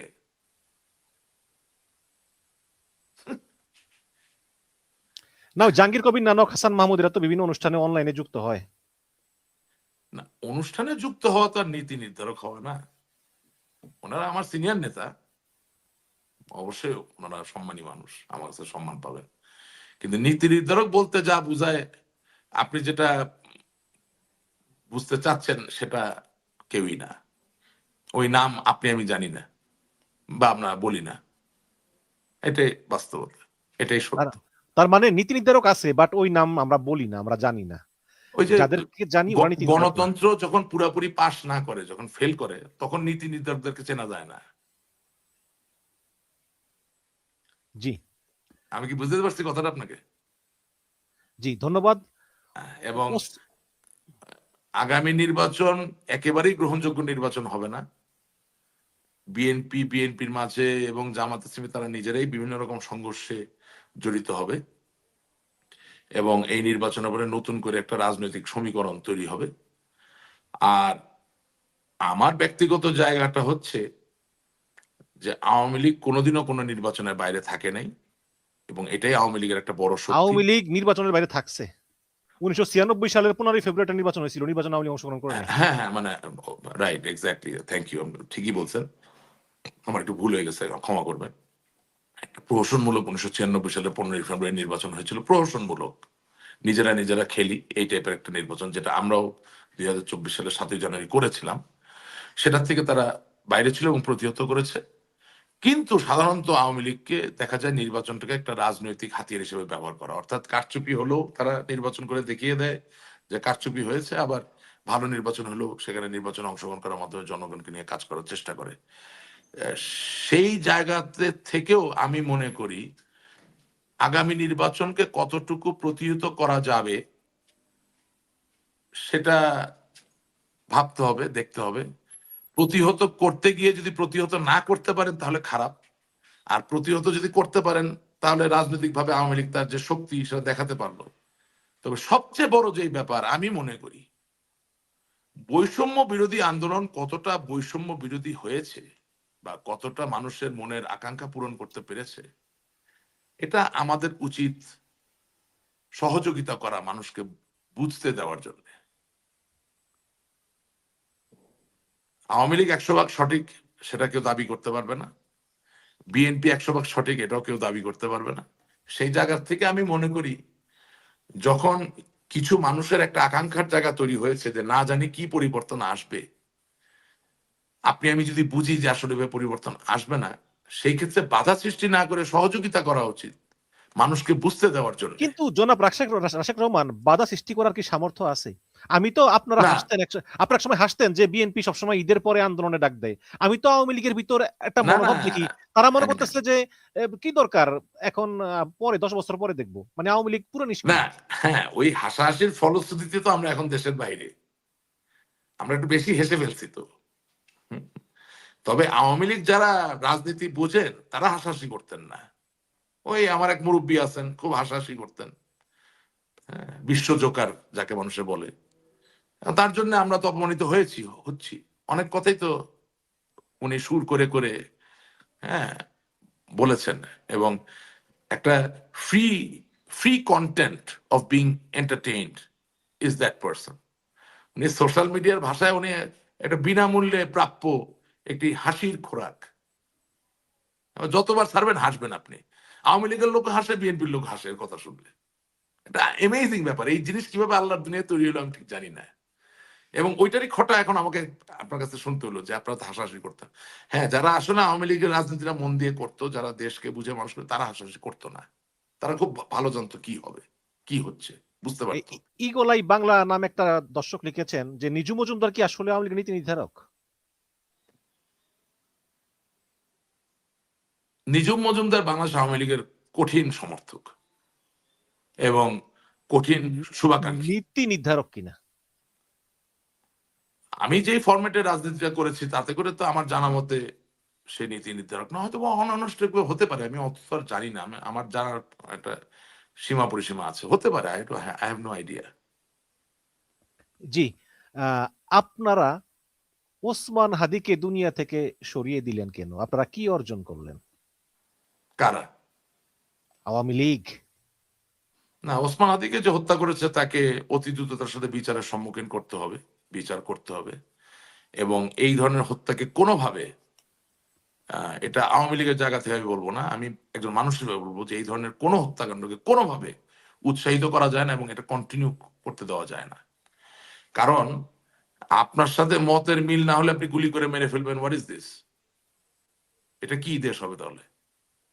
This was not good. এবং আম, আমাদের দলে অনেকে বুঝতে পারতেছে না যে ওসমান হাদিকে নিয়ে এত কেন আলাপ। রাজনীতিটা তো পরিবর্তন হয়ে গেছে।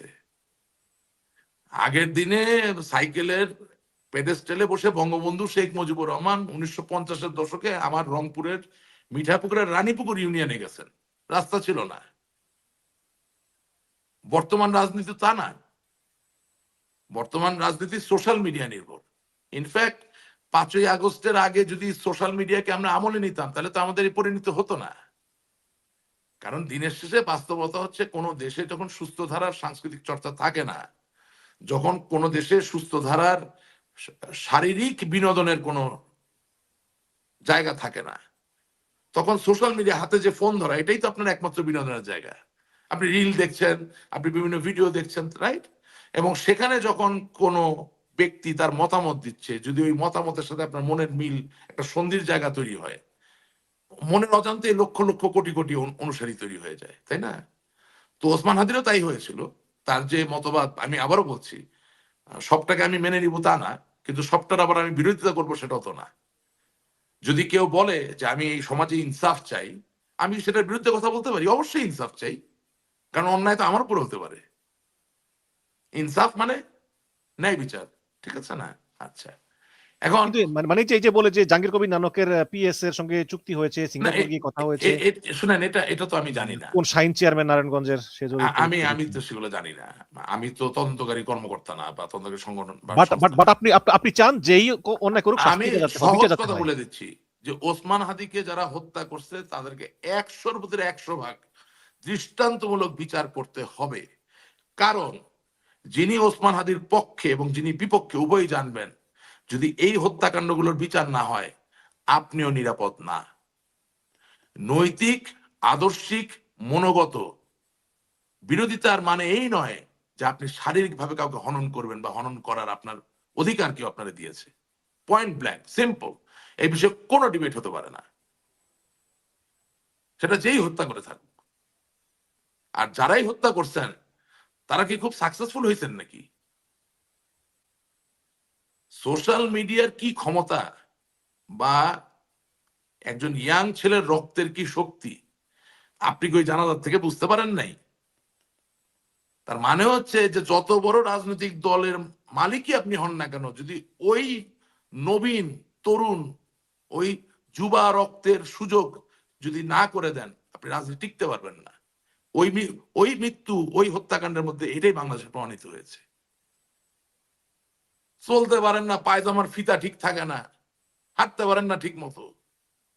আপনি আমার জন্য দোয়া করতে পারেন, আপনি আমাকে ভালোবাসা দিতে পারেন, আপনি আমাকে উপদেশ দিতে পারেন, কিন্তু আপনি আমাকে নেতৃত্ব দিতে পারবেন না। 18 কোটি মানুষকে নেতৃত্ব দেওয়া এত সোজা না। এবং এটা যুগ যুগ ধরে প্রমাণিত হয়েছে যে তরুণরাই এই জায়গাটা নিয়ন্ত্রণ করবে, এবং বাংলাদেশে তাই হচ্ছে। আমরা অনেকে আমাদের রাজনীতির সিটে বসে এটা বোঝার চেষ্টা করছি না। হ্যাঁ, এবং আপনি যদি মার্টিন লুথার কিং এর কথা ধরেন, ম্যালকম এক্স এর কথা ধরেন, কেউ মনে করেছে মার্টিন লুথার কিং এর কৃষ্ণাঙ্গদের অধিকার প্রতিষ্ঠার যে ধারা সেটা সঠিক, কেউ মনে করেছেন ম্যালকম এক্স এর যে ধারা সেটা সঠিক। কিন্তু দুজনেই কিন্তু ইতিহাসের অংশ হয়ে গেছে, কাউকে কিন্তু মোছা যায়নি।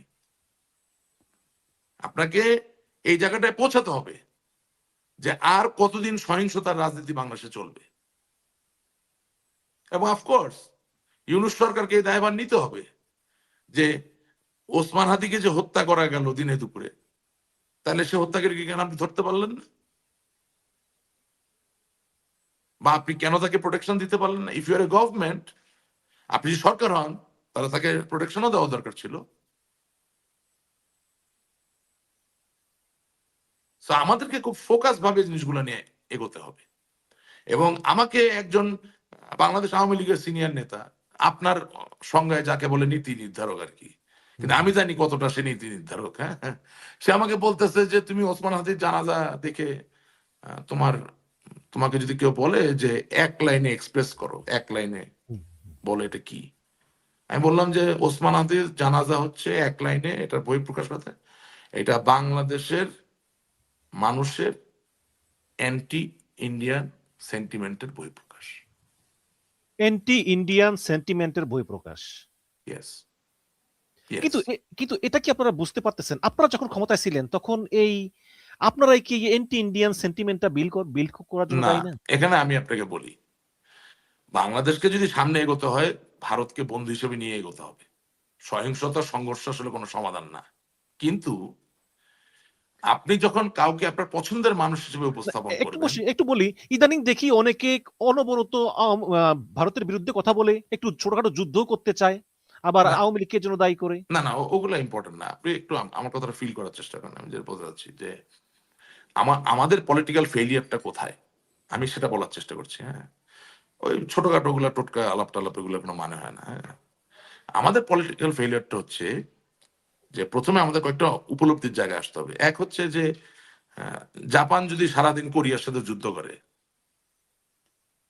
বা জাপান যদি চায়নার সাথে সারাদিন যুদ্ধ করে, তাহলে কি জাপান ভালো থাকতে পারবে? পারবে না। না। ঐতিহাসিকভাবে জাপানের সাথে চায়নার সম্পর্ক ভালো নয়। কেন? কারণ মাঞ্চুরিয়াতে তাদের চায়নার যে শেষ সম্রাট, তাকে তারা নতুন করে রাজ্য শাসনের সুযোগ করে দেওয়ার চেষ্টা করেছিল, কিন্তু যেটা জনমানুষের আকাঙ্ক্ষার সাথে মিলেনি এবং সেটা সম্পূর্ণভাবে পর্যদস্ত হয়েছিল। এবং নট অনলি দ্যাট, জাপানিজরা মনে করে চাইনিজদের রক্ত হচ্ছে নিম্নমানের রক্ত, মানে দাস রক্ত। কোরিয়ানদেরকেও তারা দাস মনে করেন, আপনি জানেন কিনা জানি না, এটা ঐতিহাসিক ভাবে এগুলো বাস্তব। হ্যাঁ, জাপানিজদের সাথে কোরিয়ানদের বিয়ে হয় না। বিয়ে করার আগে জাপানিজরা প্রাইভেট ইনভেস্টিগেট করে দেখে যে ওই জাপানিজ মহিলা বা পুরুষের রক্তে কোনো আহ, পূর্ব কোরিয়ান পূর্বপুরুষের আহ, সম্পর্ক আছে কিনা। বলেন কি? তাহলে ইয়েস, ইয়েস, অ্যাবসলিউটলি। হ্যাঁ, absolutely. You see, hatred is, it is an undying reality of human civilization. এবং এই সময় এসেও এরকম অবাক ব্যাপার। মানে চুরি এবং পতিতাবৃত্তি যেমন পৃথিবীর এই মনুষ্য সভ্যতার সবচেয়ে আদিম আদিম জীবিকা, পেশা। আদি পেশা, ঠিক একইভাবে ঘৃণাও একেবারে মনুষ্য সভ্যতার আদিমতম একটি বাস্তবতা। এবং সেখানে জাতি বিভেদ, হ্যাঁ, সেখানে শ্রেণী বিভেদ, এগুলো বিভিন্ন ফর্মে বিভিন্ন সময় এসেছে। আমি যে জায়গায় যেতে চাচ্ছিলাম যে বাংলাদেশের মানুষকে তো বাংলাদেশের মতো করে দাঁড়াতে হবে। আমার তো আসলে আমেরিকা, ইংল্যান্ড ওর দিকে তাকায় লাভ নেই, আমাকে আমার নিজের জায়গাটা তৈরি করতে হবে, ঠিক আছে না? তো এখন ধরেন সিঙ্গাপুর নিজের জায়গা নিজে তৈরি করেছে।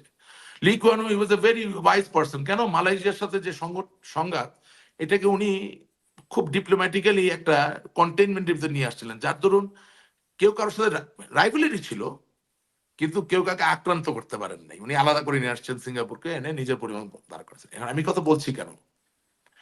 ভারতের সাথে যুদ্ধ করে গন্ডগোল করে তার আপনি ভালো করতে পারবেন না। মায়ানমারের সাথে যুদ্ধ করে গন্ডগোল করে আপনি ভালো কিছু করতে পারবেন না। তার মানে কি? তার মানে এই যে দুটো দেশকে আমার প্রয়োজন, এই ব্যাপারটা আমাকে আমার দেশের মানুষকে বোঝাতে হবে। রাজনীতি যিনি করবেন তাকে বোঝাতে হবে। তিনি কিভাবে বোঝাবেন? উনি কি বক্তৃতা দিয়া, গোয়েন্দা সংস্থা দিয়া, পাছার ভিতরে লাঠি দিয়ে বাড়ি মেরে বোঝাবেন? নো। উনি শিক্ষা ব্যবস্থার মধ্যে দিয়ে বোঝাবেন, উনি সাংস্কৃতিক কর্মকাণ্ডের মধ্যে দিয়ে বোঝাবেন। এবং আমার যে প্রতিবেশী, ওনারও দায়িত্ব হচ্ছে ওনার দেশের থেকে আমার দেশের প্রতি যে স্নেহ বা ভালোবাসার যে জায়গাটা, সেটাকে খুব উজ্জ্বল থেকে উজ্জ্বলতর করতে হবে। এখন believe me, this is a great blunder, historic blunder. বাংলাদেশের স্বাধীনতা যুদ্ধে ভারতের ভূমিকা অনস্বীকার্য। ঠিক একইভাবে এটাও তো সত্য যে বাংলাদেশে স্বাধীন না হইতো আর এটা যে পূর্ব পাকিস্তান থেকে যেত, তাইলে ভারতের এই দিকের মানুষ আরাম করে কি রাত্রে ঘুমাইতে পারতো? তাইলে ভাই, আমার ৩০ লক্ষ মানুষ শহীদ হইল, ২.৫ লক্ষ মা বোন তার সম্ভ্রম দিল, হ্যাঁ, আমার অকুত ভয় বীর শ্রেষ্ঠ, বীর উত্তম, বীর প্রতীক, বীর বিক্রম, হুম, হুম। আপনার দেশে আপনি এটা ভারত পাকিস্তান যুদ্ধ বলেন কেন? কিসের জন্য বলেন? এটা যদি পাকিস্তান বাংলাদেশ যুদ্ধ আপনি বলে স্বীকৃতি দেন, মানে বলতেছি আপনার প্রত্যেকটা কথায়, তাহলে বাংলাদেশ আপনার কিভাবে আসলো? আপনার কি ক্ষতি হয়ে যাবে? ভারত পাকিস্তান যুদ্ধ যদি হয়, তাহলে বাংলাদেশ তৈরি হলো কিভাবে? মানুষ তো বুঝে না বঙ্গবন্ধু কত বড় কাজ করছে। আমি আপনাকে বলি, আপনি জানেন কিনা জানি না, ১৯৭১ সালে যুদ্ধের পরবর্তীতে শুধুমাত্র ভারতীয় সামরিক বাহিনীর লোকরা বাংলাদেশে ছিল তা না, এমনকি বেসামরিক যে প্রশাসন, প্রতিটা জেলায় একজন করে ভারতীয় ডিসি বসায় দেওয়া হয়েছিল। এটা আপনারা বলেন জানেন কি? না? ইয়েস। ও আচ্ছা, জানতাম না আসলে। হ্যাঁ, আমার বাবা তখন টাঙ্গাইলের ডিসি ছিলেন, ওনার টেবিলের পাশে ভারতীয় ডিসির টেবিল। কথাটা বুঝেন। আমার মামা ময়মনসিংহ এর ডিসি ছিলেন, ওনার টেবিলের পাশে আরেক ভারতীয় ডিসি তাহলে টেবিল। কে কে কার বস ছিল? মানে বলতেছি, বাংলাদেশিরাই বাংলাদেশিদের বস ছিল, কারণ বঙ্গবন্ধুর মতো একজন নেতা ছিল। আইসা যে বলছে না যে সেনাবাহিনী নিয়ে যাও, আপনি তো শুধু সেনাবাহিনী নিয়ে যাওয়া দেখছেন, পিছনে যে লোক লোকবল লটবহর ওইটাও যে নিয়ে গেছে, এটা তো আপনাদের চোখে পড়ে নাই। বঙ্গবন্ধু আপনারা যে বাঁচাইছে, ২ বার দেশ স্বাধীন করে দিছে। একবার বঙ্গবন্ধুর নেতৃত্বে তার নামে দেশ স্বাধীন হয়েছে, আরেকবার কি যে আপনার অ্যালাইড ফোর্সেস যে আপনাকে হেল্প করছে স্বাধীন হওয়ার জন্য, সেও কোনো আওয়াজ ছাড়া চলে গেছে। প্রবলেম হচ্ছে যে যখন আপনি ইতিহাসটা ঠিক মতো পড়াইতে পারতেছেন না, তখন যিনি আসলে ভারত বিরোধী, তিনি তো আর পাকিস্তানি না, তিনি বাংলাদেশী, তিনিও আবার বুঝতেছেন না যে বঙ্গবন্ধু কত বড় কাজটা করছে। আমি কি আপনার কথাটা এখন বুঝাইতে পারলাম? জি। যিনি আওয়ামী লীগ করেন না, তিনি তো আর পাকিস্তানি না, তিনি বাংলাদেশী। আর যিনি ভারত বিরোধী, তিনিও বাংলাদেশী। আর যিনি ভারতের পক্ষে, তিনিও বাংলাদেশী। আপনি যদি ইতিহাসটা সঠিকভাবে পড়াতেন, তাহলে তো আজকে পরিস্থিতি তৈরি হওয়ার প্রয়োজন হতো না। আপনি যদি মুসলমান ধর্মের উপর নির্ভর করেও যদি রাজনীতি রচনা করতে চান, তারপরে আপনি চিন্তা করেন তো ভারতে কত মুসলমান আছেন? 30-35 কোটি। Right.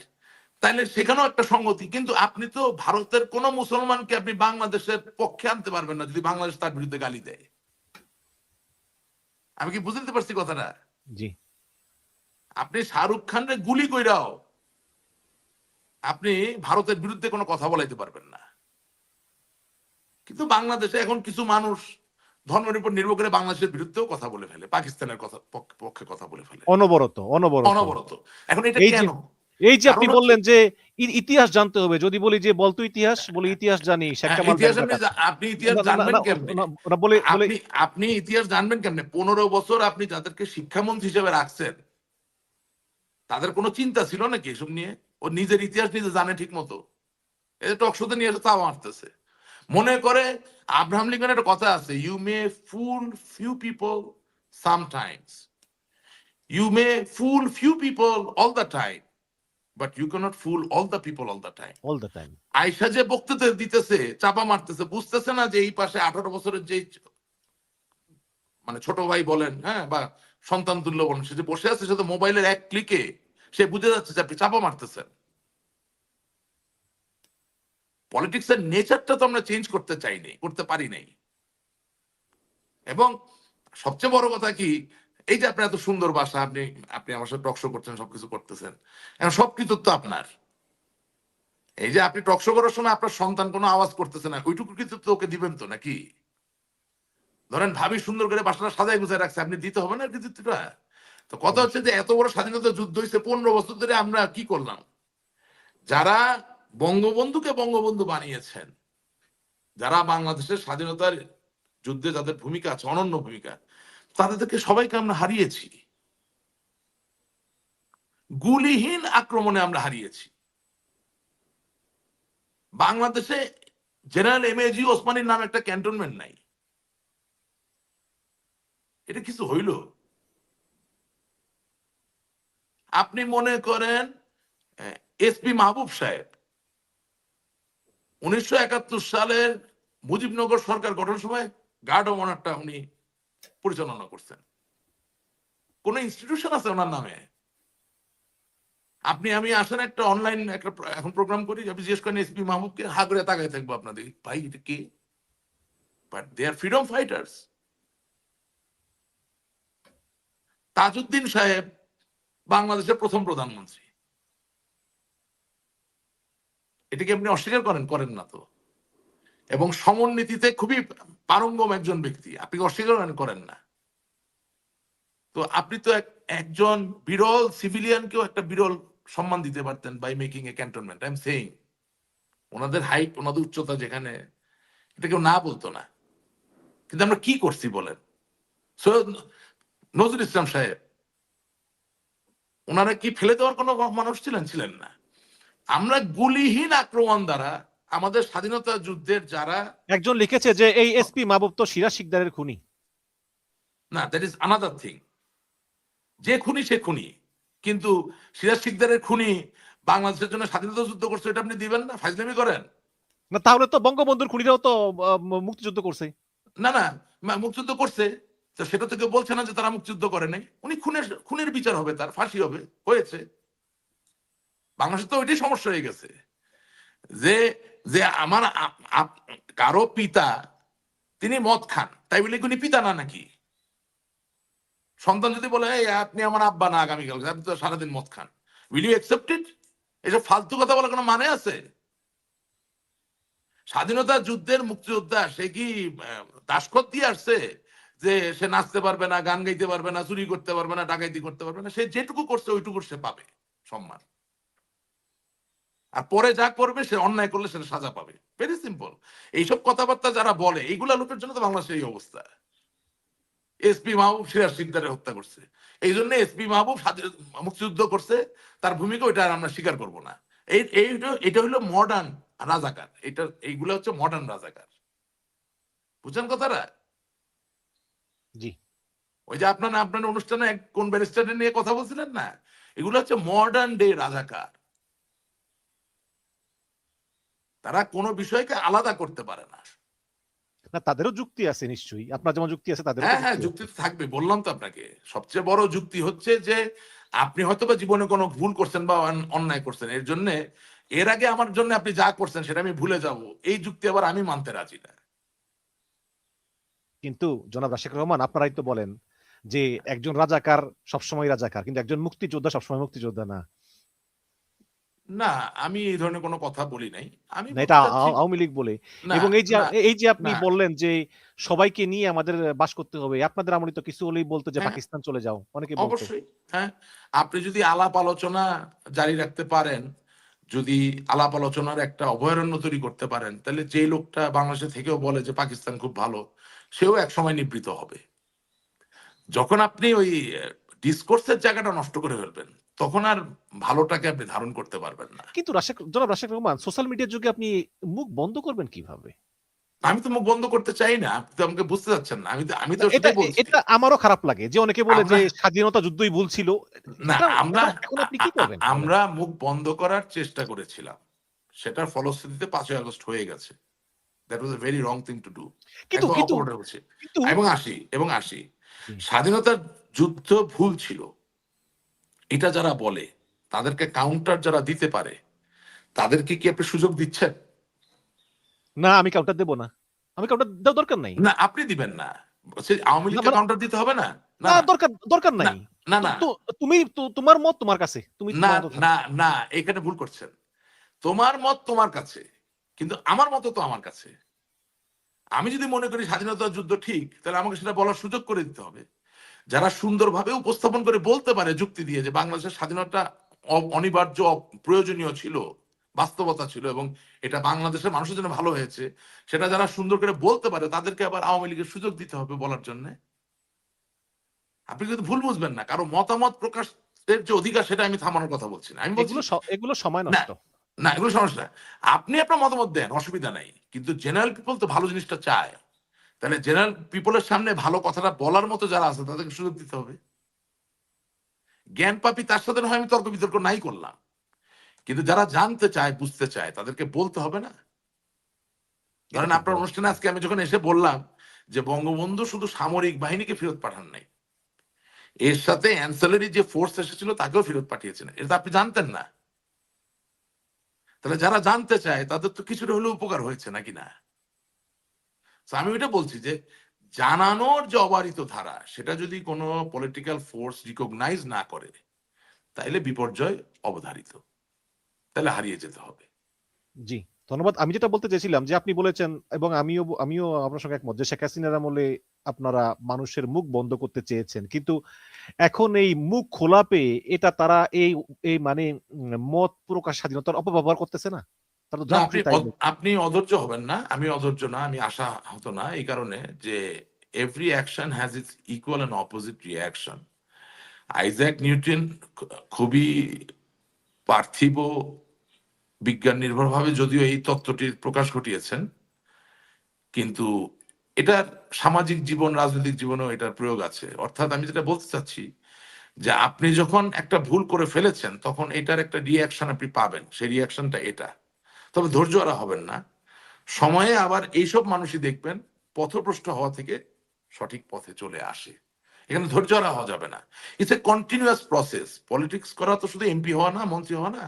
It's a continuous process. বাংলাদেশের অভিযাত্রাটা সঠিক, বাংলাদেশের স্বাধীনতা সঠিক, বঙ্গবন্ধুর নেতৃত্বে বাংলাদেশ স্বাধীন হয়েছে, এই কথাগুলো আপনাকে যুগ যুগ ধরে বলতে হবে। এবং ধৈর্য হারার জায়গায় যদি আপনি থেকে থাকেন তাহলে রাজনীতি না করাই ভালো। কিন্তু জনাব রাশেক রহমান, মানে না বললেই কি? ইতিহাসে বঙ্গবন্ধু যেটা না করেছে সেটা তো বললে করেছে। না না না বললে বললে কি মুছে যাবে? না হ্যাঁ, বললে কি না, না বললে হারিয়ে যাবে। কারণ দেখেন হযরত মুহাম্মদ সাঃ ৭৫০ খ্রিস্টাব্দে ইন্তেকাল করেছেন। কিন্তু তিনি কিন্তু একটা অনন্য ধারার সূচনা ঘটিয়েছেন। অর্থাৎ দাওয়াত দেওয়া। তার মানে আপনি তো যদি কন্টিনিউয়াসলি মানুষকে দাওয়াত না দেন, তাহলে ইসলাম ধর্ম বলে না, যেকোনো ধর্মেরই প্রসার না সম্ভব সেটা নয়। তো একটা ধর্মীয় ব্যাপার। কিন্তু হ্যাঁ, হ্যাঁ। বঙ্গবন্ধু তো ধর্মীয় নেতা না। না, না, রাজনীতিতেও দাওয়াত দেওয়ার ব্যাপারটা বাস্তব। রাজনীতিতেও আপনি যদি কন্টিনিউয়াসলি দাওয়াত না দেন, মানুষকে না বোঝান যে আপনার রাজনীতি কি, কেন, কার জন্যে? For the people, by the people, of the people, right? So for the people কেন? অফ দ্য পিপল কিভাবে?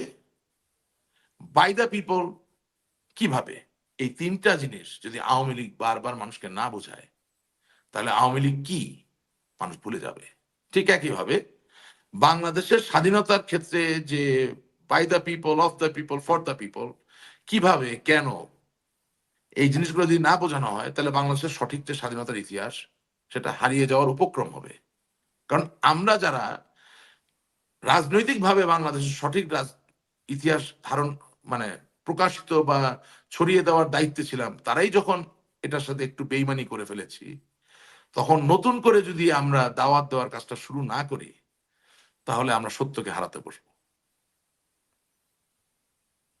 জি, আপনার কাছে আমার আর ২ টা প্রশ্ন আছে। একটা হচ্ছে যে আপনি কি মনে করেন যে মানে ইসলামী মৌলবাদ সম্পর্কে কথা শোনা যাচ্ছে? যদিও অনেকে স্বীকার করতে চায় না, অনেকে করতে চায়। সাম্প্রতিক সময়ে একটা মাদ্রাসার বোমা তৈরির সময় বোমা ফেটে একদম ওয়াল টু ওয়াল সব ধসে পড়েছে।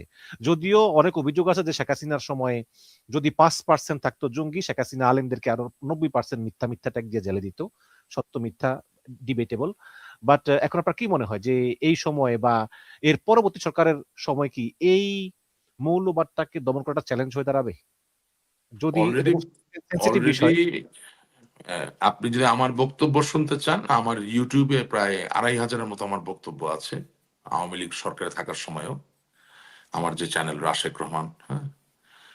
একদম পরিষ্কারভাবে আমি আগের থেকে বলেছি যে বাংলাদেশে জঙ্গি মেরুকরণ হয়ে গেছে এবং আমরাও সফল হইনি। আমরা জঙ্গিদেরকে হাতকড়া, বন্দুক, পুলিশ দিয়ে দাবিয়ে রাখতে সফল হয়েছিলাম। কিন্তু জঙ্গিবাদিতার শুধু শারীরিক যে পর্যায়ে, এটাই মূল ব্যাপার নয়, এখানে একটি আদর্শিক জায়গাও আছে। এই মানসিক এবং আদর্শিক জায়গায় আমরা এবং বিএনপি যদি আগামী দিনে আসে ক্ষমতায়, সম্পূর্ণভাবে ব্যর্থ হবে। ব্যর্থ অলরেডি হয়ে গেছি আমরা। সম্পূর্ণভাবে ব্যর্থ হবে। এখন আপনি জিজ্ঞেস করতে পারেন যে জঙ্গিবাদ কেন এত বাড়লো বা বাড়ছে? দেখেন, জঙ্গিবাদ সেতু নির্মাণ করে বা ভবন নির্মাণ করে বা অবকাঠামো নির্মাণ করে দূর করা যায় না। সমাজের যে বাস্তবতা, অর্থাৎ জীবনে যদি শান্তি না আনতে পারেন, শান্তিময় জীবন যদি তৈরি না করতে পারেন একটা দেশে, তাছাড়া জঙ্গিবাদ আপনি কোনোদিন মোকাবেলা করতে পারবেন না। এটা অনেক বেশি ফিলোসফিক্যাল একটা জায়গা। আজকে এই আলাপ করার মতো সময়ও হয়তো বা আপনার অনুষ্ঠানে নাই। রিয়েল ডেভেলপমেন্ট ইজ মননের যে উন্নয়ন, এবং এটা অবকাঠামোগত উন্নয়ন দিয়ে আপনি মৌলবাদ বা জঙ্গিবাদকে প্রতিহত করতে পারবেন না। আর জঙ্গিবাদ তো বাংলাদেশে বিচ্ছিন্ন কোনো ঘটনা না, সারা পৃথিবীতেই তৈরি হচ্ছে। হ্যাঁ, এবং এটা শুধুমাত্র মুসলিমরাই এই জঙ্গিবাদের সাথে জড়িত তা নয়। অন্যান্য ধর্মের লোকেরাও জঙ্গিবাদী আছেন। কিন্তু আপনি খুব নিবিড় বিশ্লেষণে যদি যান, তাহলে দেখবেন যে যখনই যে এই সমাজের শান্তি দূর হয়ে যায়, অশান্তির সমাজ তৈরি হয় ধীরে ধীরে, যেখানে ভাইব্রেশন খুব বেশি, সেখানে মৌলবাদ তৈরি হয়। ধরেন এই যে মার্কিন যুক্তরাষ্ট্রে মাঝে মাঝে দেখেন না, স্কুলে গিয়ে গোলাগুলি করতেছে, এরা কি কম জঙ্গিবাদ? হ্যাঁ, সে হয়তো বা তালেবান না বা আল কায়দা না বা কি আমি জানি না, অনেক সময় সাদা চামড়ার লোকও তো গিয়ে গোলাগুলি করে। কারণটা কি? কারণ তাদের জীবনটা অশান্ত, সেফটি নেট নাই, শান্তি নাই। হ্যাঁ, আপনি দেখবেন এই যে অস্ট্রেলিয়ায় কিছু গোলাগুলি হলো, হ্যাঁ, হ্যাঁ, মুসলমান ধর্মের কিছু লোক জঙ্গিবাদী হয়ে যায়, অন্য ধর্মের লোকরাও অনেক সময় হয়। কিন্তু মূল ব্যাপারটা হচ্ছে একটা মানুষের মনের ভিতরে যখন সুকুন থাকে না, যখন শান্তি থাকে না, তখন সে মৌলবাদিতার দিকে ধাবিত হয়। এবং যে কোনো পলিটিশিয়ান বা যে কোনো স্টেটসম্যান সে যখন দেশ করতে যাবে, তখন তাকে চিন্তা করতে হবে যে আমি দেশের মানুষকে শান্তিময় পরিবেশ কিভাবে দিব। সবসময় প্রাচুর্য বা সম্পদ যে আপনাকে শান্তি এনে দিবে তা কিন্তু না। শান্তি আসে লেখাপড়ার মধ্যে দিয়ে, শান্তি আসে সাংস্কৃতিক চর্চার মধ্যে দিয়ে, শান্তি আসে সহনশীলতা তৈরির মধ্যে দিয়ে, শান্তি আসে সঠিক ধর্মচর্চার মধ্যে দিয়ে।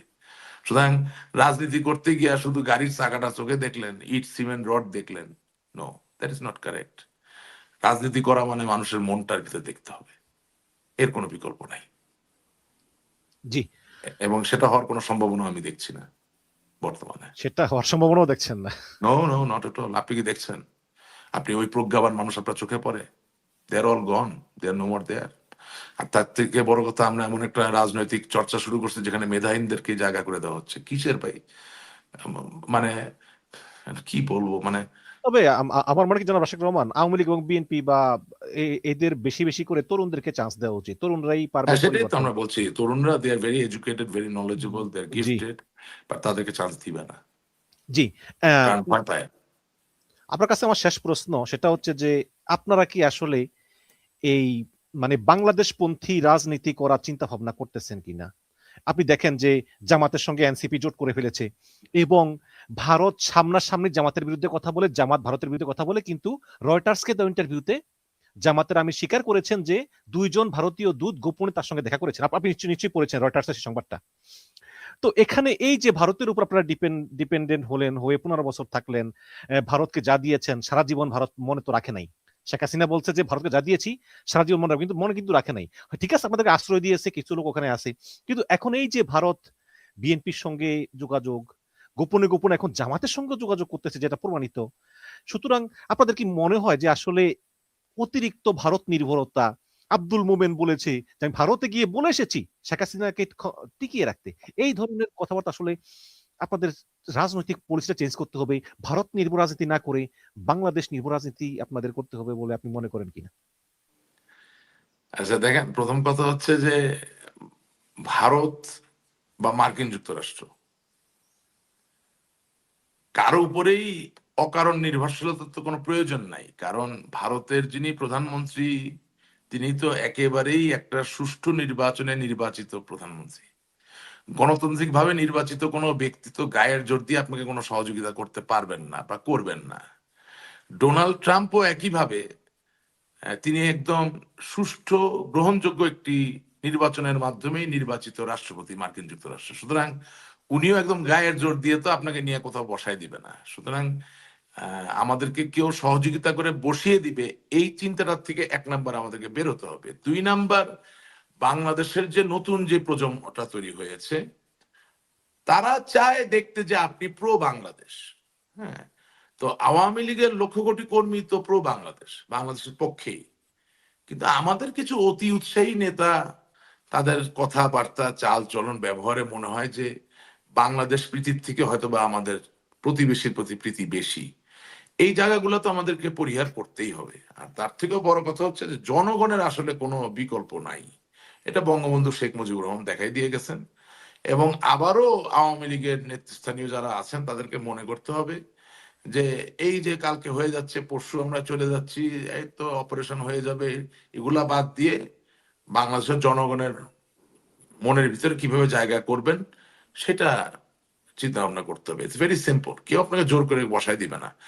আর আর আপনাকে যেটা আমি বললাম যে ভারত তো রিসিভ করে, সে যখন দেখতেছে যে ওসমান হাদির জানাজায় লক্ষ লক্ষ মানুষ, সে যখন দেখতেছে বেগম খালেদা জিয়া ইন্তেকাল করেছেন এবং সেখানে লক্ষ লক্ষ মানুষের মানে অভূতপূর্ব একটা উপস্থিতি তার জানা যায়, এটা তো এক ধরনের ডেমোক্রেটিক ম্যান্ডেট, এটা এক ধরনের বহিঃপ্রকাশ, গণতান্ত্রিক বহিঃপ্রকাশ।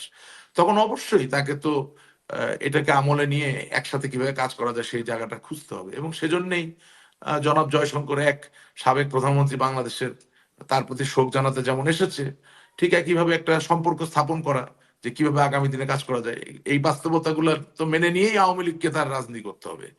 আর আওয়ামী লীগের ব্যাপারে যেটা হচ্ছে যে আমরা আসলে খুব সংকটময় অবস্থায় আছি। কারণ বাংলাদেশ আওয়ামী লীগের যুক্তরাজ্যে প্রোগ্রাম হয়, যুক্তরাষ্ট্রের প্রোগ্রাম হয়, কিন্তু ভারত যেখানে আমরা আশ্রয় নিয়েছি সেখানে আমাদের কোনো প্রোগ্রামই হয় না, আমরা কোনো প্রোগ্রাম করতে পারি না।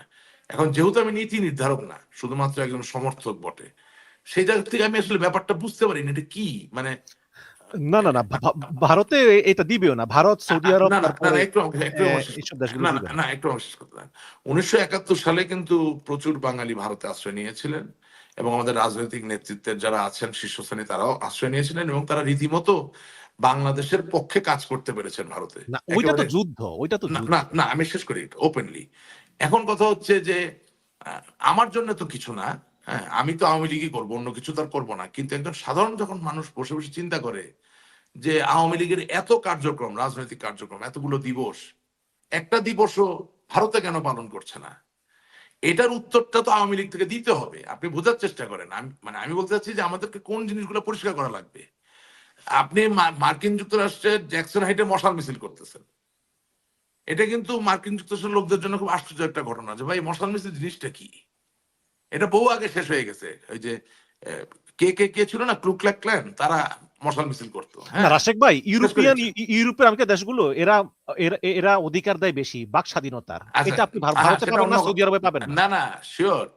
এখন কথা হচ্ছে ইংল্যান্ডও করতে পারছে, তা হুম। তাইলে বাক স্বাধীনতা দেয় বা দেয় না, কৌশল বা কৌশল না, এই ব্যাপারটা তো আওয়ামী লীগের মুখপাত্রকে পরিষ্কার করতে হবে। শেখ হাসিনা, মানুষের ইংল্যান্ডে শুনেন, আসলে শেখ হাসিনার মুখ বন্ধ করতে মানুষের পারতো না কেউ। মানুষের প্রশ্নের উত্তর আপনি আমি দিতে যাবো কেন? এটা তো অন্যায়। মানুষের প্রশ্নের উত্তর, যাকে নিয়ে প্রশ্ন তাকেই তো উত্তরটা দিতে হবে। আওয়ামী লীগকে নিয়ে যদি এই প্রশ্ন হয়, তাহলে সেটা আওয়ামী লীগের মানুষকেই, মুখপাত্রকেই বলতে হবে মানুষকে। কারণ এটাকে তো মানুষ উল্টা রিড করতেছে। আপনি আমার কথার প্রতি বুঝতে পারেন না আমি কি বলছি, যে না আওয়ামী না, লীগ আমি না আমি আমি বুঝতে পারছি, আমি বুঝতে পারছি। হ্যাঁ, এটা তো মানুষ ভুল রিড করতেছে। আপনাকে তো মানুষকে সহযোগিতা করতে হবে সঠিকভাবে বোঝানোর জন্য, যে না আমরা এখানে খুব ভালো আছি, আমরা এখান থেকে সব কর্ম পরিকল্পনা সবকিছু পরিচালনা করছি, কিন্তু এইটা আমাদের একটা কৌশল। মানে আপডেট রাখতে হবে মানুষকে সবসময়। অবশ্যই। এটা কি মানুষের মনে প্রশ্ন উঠবে না? আপনি আপনি কি মনে করেন, ধরেন 15ই আগস্ট 1975 সালে বঙ্গবন্ধুকে হত্যা করা হয়েছে সপরিবারে। হুম। আমি রাশেক রহমান যেখানেই আছি, আমি তার বেশি কিছু করতে পারছি না, আমি আমার সোশ্যাল মিডিয়া ফেসবুক অ্যাকাউন্টে আমি আমার শোক জানাতে পারছি, এবং ঠিক আল্লাহ আছে, পাকের কাছে প্রার্থনা করতে পারছি। প্রার্থনা করতে পারছি, রাইট? এটা আমার দায়িত্ব, আমি যদি হুম। আওয়ামী লীগ করি বা আমি যদি বাংলাদেশকে ভালোবাসি, জাতির পিতা। তা তাইলে মানুষের মনে প্রশ্ন উঠতে পারে যে আপনি এমপি ছিলেন বা আপনি মন্ত্রী ছিলেন, আপনি তো এখন ভারতে আছেন, আপনার ফেসবুক থেকে আপনি একটু দেন এই পোস্টটা, দিচ্ছেন না কেন? আমার কথা হচ্ছে ওইটা। আপনি গণমাধ্যম একজন কর্মী হিসেবে আপনার ক্লাসিফিকেশন, আমার উপরেও তো নেতা আছেন, আছেন না?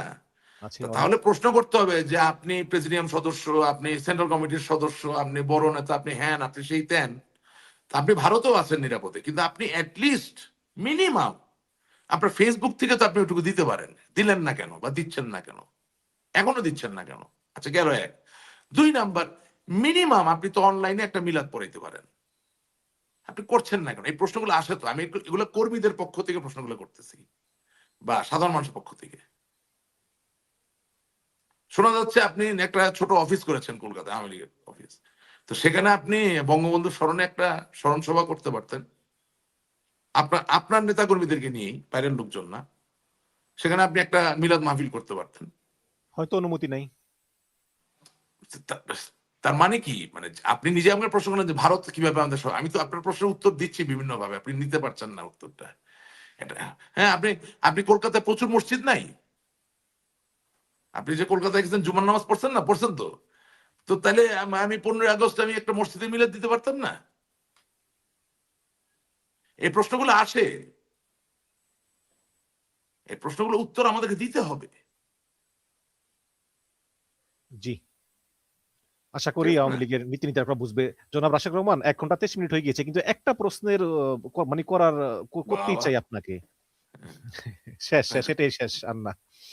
সেটা হচ্ছে, জামাত ইসলামের আমির গতকালকে রয়টার্সকে বললেন যে যদি তারা নির্বাচিত হন এবং এই রাষ্ট্রপতি শাহাবুদ্দিনের কাছে শপথ পড়তে হয়, তাহলে তারা স্বাচ্ছন্দ্য বোধ করবেন না। এই বিষয়টাকে আপনি কিভাবে দেখছেন? না ওনারা নির্বাচিত হবে না, কিছু সিট পাবে, নির্বাচিত হবে না। আর আগে নির্বাচিত হবে। আর সামনে যাওয়ার কোনো প্রয়োজনই নেই। ও, তার মানে যেহেতু নির্বাচিত হবেই না, আর স্বাচ্ছন্দ্য বোধ করলো কি করলো মানে না? কিছু সংসদ সদস্য নির্বাচিত হবে এই এক পক্ষীয় যে নির্বাচন ওনারা করছেন। হ্যাঁ। শুনেন, আমাদের রাজনৈতিক ব্লান্ডার হয়ে গেছে 2024-এর 7ই জানুয়ারি। এসো নিজেরা নিজেরা খেলি, কি আমি ডামি নির্বাচন যেটা। হুম। হ্যাঁ। একই জিনিসই তো ওনারা করছেন, কোনো পার্থক্য নেই। তো ওনারা যদি ওই নির্বাচন করেন, প্রথম কথা দীর্ঘমেয়াদী কোনো রাজনৈতিক সুফল তারা পাবেন না। আওয়ামী লীগের উচিত ধৈর্য সহকারে এটাকে মোকাবেলা করা এবং মানুষকে সংগঠিত করা, এবং বর্জ্য পদার্থ যা আওয়ামী লীগের ভিতরে আছে, আজে বাজে লোকজন, খারাপ লোকজন, তাদেরকে একটু দূরে সরিয়ে দেওয়া। তাছাড়াও কাম ব্যাক করা খুব ডিফিকাল্ট। হ্যাঁ। কিন্তু মনে করেন যে আচ্ছা আওয়ামী লীগের আচ্ছা, সংস্কারগুলো একটু শেষ করলো। করে নিই, একটু শেষ জি। করে নিই। তো জামাত এই নিজেরা নিজেরা খেলি, এই এই আমি ডামি নির্বাচন যেটা হতে যাচ্ছে, আমি ডামি দ্বিতীয় দ্বিতীয় আমি ডামি নির্বাচন, সেখানে জামাত কিছু সংসদ পদ পাবে, কিন্তু ক্ষমতায় তারা আসবেন না। কিন্তু জামাতের সঙ্গে তো আছে বিপ্লবী শক্তি এনসিপি। থাকুক, আসবে না। সেটা আরেকদিন আপনাকে বুঝাই বলবো কেন আসবে না। আচ্ছা আচ্ছা সেটা আচ্ছা আচ্ছা সেটাও একটা মজার খেলা। আচ্ছা, আরেকদিন বুঝবো। কিন্তু যদি আওয়ামী লীগ সংস্কার সব করলো, যেভাবে বললেন সেভাবে করলো, ভালো হয়ে গেল, কিন্তু তারপরেও কি এই জামাত এনসিপি আওয়ামী লীগকে রাজনীতিতে ব্যাক করতে দিবে, কেউ আওয়ামী মাঠ লীগকে ছেড়ে ঠেকাইতে দিবে? পারবে না। কেউ আওয়ামী লীগকে ঠেকাইতে পারবে না, আমি তাহলে আপনাকে লিখে কোথায়? দিলাম। তাহলে কোথায়? খালেদা জিয়া তো দুনিয়া ছেড়ে চলে গেল, শেখ হাসিনাকে মাঠ ছেড়ে দিয়ে গেল, শেখ হাসিনা কোথায়? নাই তো। না না না, আপনি আওয়ামী লীগের তো ওই পরিমাণ পরিবর্তন বা পরিবর্তন এখনো আপনার চোখে পড়ে নাই। শেখ হাসিনা হয়তো বা করবেন সেগুলো আর সামনের দিনে। যাক, আমরাও আমি সেটাতে শুনেন, দেখে আমি রাখতে আমি রইলাম। আপনাকে সহজ কথা বলি। কর্মীর প্রয়োজন, নেতার প্রয়োজন, সব ঠিক আছে, কিন্তু এটা তো বাস্তব যে বেশিরভাগ নেতা কর্মী কিন্তু সহজ সরল নিরপরাধ। গুটি কয়েক খুব আজে বাজে কিছু কাজ করেছে। ওদেরকে যেই মুহূর্তে আপনি সাইডলাইন করে দিবেন, আপনি দেখবেন একটা নতুন প্রাণ শক্তিতে আওয়ামী লীগ উদ্ভাসিত হয়েছে। আবার সময়ও লাগবে। সেগুলো আপনি বলতে পারেন। আমি তো দেখি একভাবে, আওয়ামী লীগের ভিতরে তরুণ প্রজন্মের যে প্রাণ আছে, মানে এডুকেটেড, নলেজেবল, আর্টিকুলেট, ক্যারিজমেটিক যারা আছে, তাদেরকে যদি আওয়ামী লীগ সুযোগ করে দেয়, আপনি মনে করতে পারেন, আমি তো মনে করি না, আমি মনে করি we can make a space real fast. I think so, I believe so. তার মানে হচ্ছে একটা একটা মানে এটা হিউজ একটা পরিবর্তন করতে হবে আর না, কি। হিউজ পরিবর্তন কেন বলছেন? এটা নিয়মতান্ত্রিক ব্যাপার না। আপনি কি চিরকাল একটা জায়গায় অবশ্যই নতুন তরুণদেরকে আপনি সুযোগ দিবেন, এতে এতে দোষের কি? এটা তো দোষের কিছু না। এটা হিউজ পরিবর্তন কেন বলছেন? জি। আপনি আপনি এখন ধরেন 70 বছর বয়স্ক একজন মানুষ, তার প্রজ্ঞাটা তো নিবেন, তার এক্সপিরিয়েন্সটা নিবেন, কিন্তু উনি যখন ক্যামেরার সামনে এসে কোনো কথা বলে, তখন ক্যামেরার ওই পাশে যে 18 বছর বয়সের ছেলেটা, ও তো শুনতেই চায় না, ইজ নট ইন্টারেস্টেড। সে মনে করে কি বলতেছে এগুলো, মানে না, বলার স্টাইলটাই তো ঠিক নাই। They don't even know, you know. এটা এটা ঠিক বলেছেন। এই জন্যই দেখি যে মির্জা ফখরুল ইসলাম আলমগীর মানে কত বড় একজন নেতা, সেও এবং বক্তৃতা দেওয়ার সময় পোলাপাই নিয়ে অনেক কথা বলে, যে কি বলে এবং এগুলা। নতুন প্রজন্মের ছেলেমেয়েরা দে ডোন্ট এক্সপেক্ট যে আপনি হ্যাঁ। বাসায় এসে তার মাথায় হাত দিয়ে, ঘাড়ে হাত দিয়ে, বাবা তুমি কেমন আছো, আজকে মাছ দিয়ে ভাত খাইছো, তোমার আব্বু আম্মু ভালো আছে তো, আহা তোমার দাদার সাথে আমি কথা বলতাম, এটা তারা এক্সপেক্ট করে না। তারা চায় যে ভাই আমি চাকরি করব, ব্যবসা করব, টাকা আয় করব, ভালো জীবন, কিভাবে আপনি আমাকে হেল্প করবেন বলেন, give me a vision. They are not interested about this. আপনি মাগুর মাছের ঝোল দিয়া ভাত খাইছেন কিনা, বা 20 বছর আগে আপনার বাসায় এসে কাঁচকলার তরকারি খাইয়ে গেছিলাম, এই গল্প শোনার জন্য এখন নতুন প্রজন্ম কেউ নাই। They don't care, they don't want this. It's totally different. জি, অনেক অনেক ধন্যবাদ। এখানে ওই যে একটা কমেন্ট সবাই বলে যে রাশেক রহমান আগে বলেন না কেন? রাশেক রহমান এই প্রশ্নের উত্তর হ্যাঁ, অনেকবার এটা তো দিয়েছে। প্রথমে বললাম, বলি এটা নাই ও তো ভাই, ও- ও- বলি ও- বলি নাই, এটা ঠিক না। আপনি রাশেক রহমানের ইউটিউব চ্যানেলে গেলে দেখবেন অনেক কিছুই বলছি, কিন্তু তখন আসলে তেলবাজ পলিটিশিয়ানদের চাপে আমরা হারিয়ে যাওয়ার অবস্থায় ছিলাম, এই জন্য আমাদের ওই কথাগুলো কেউ শুনে নাই।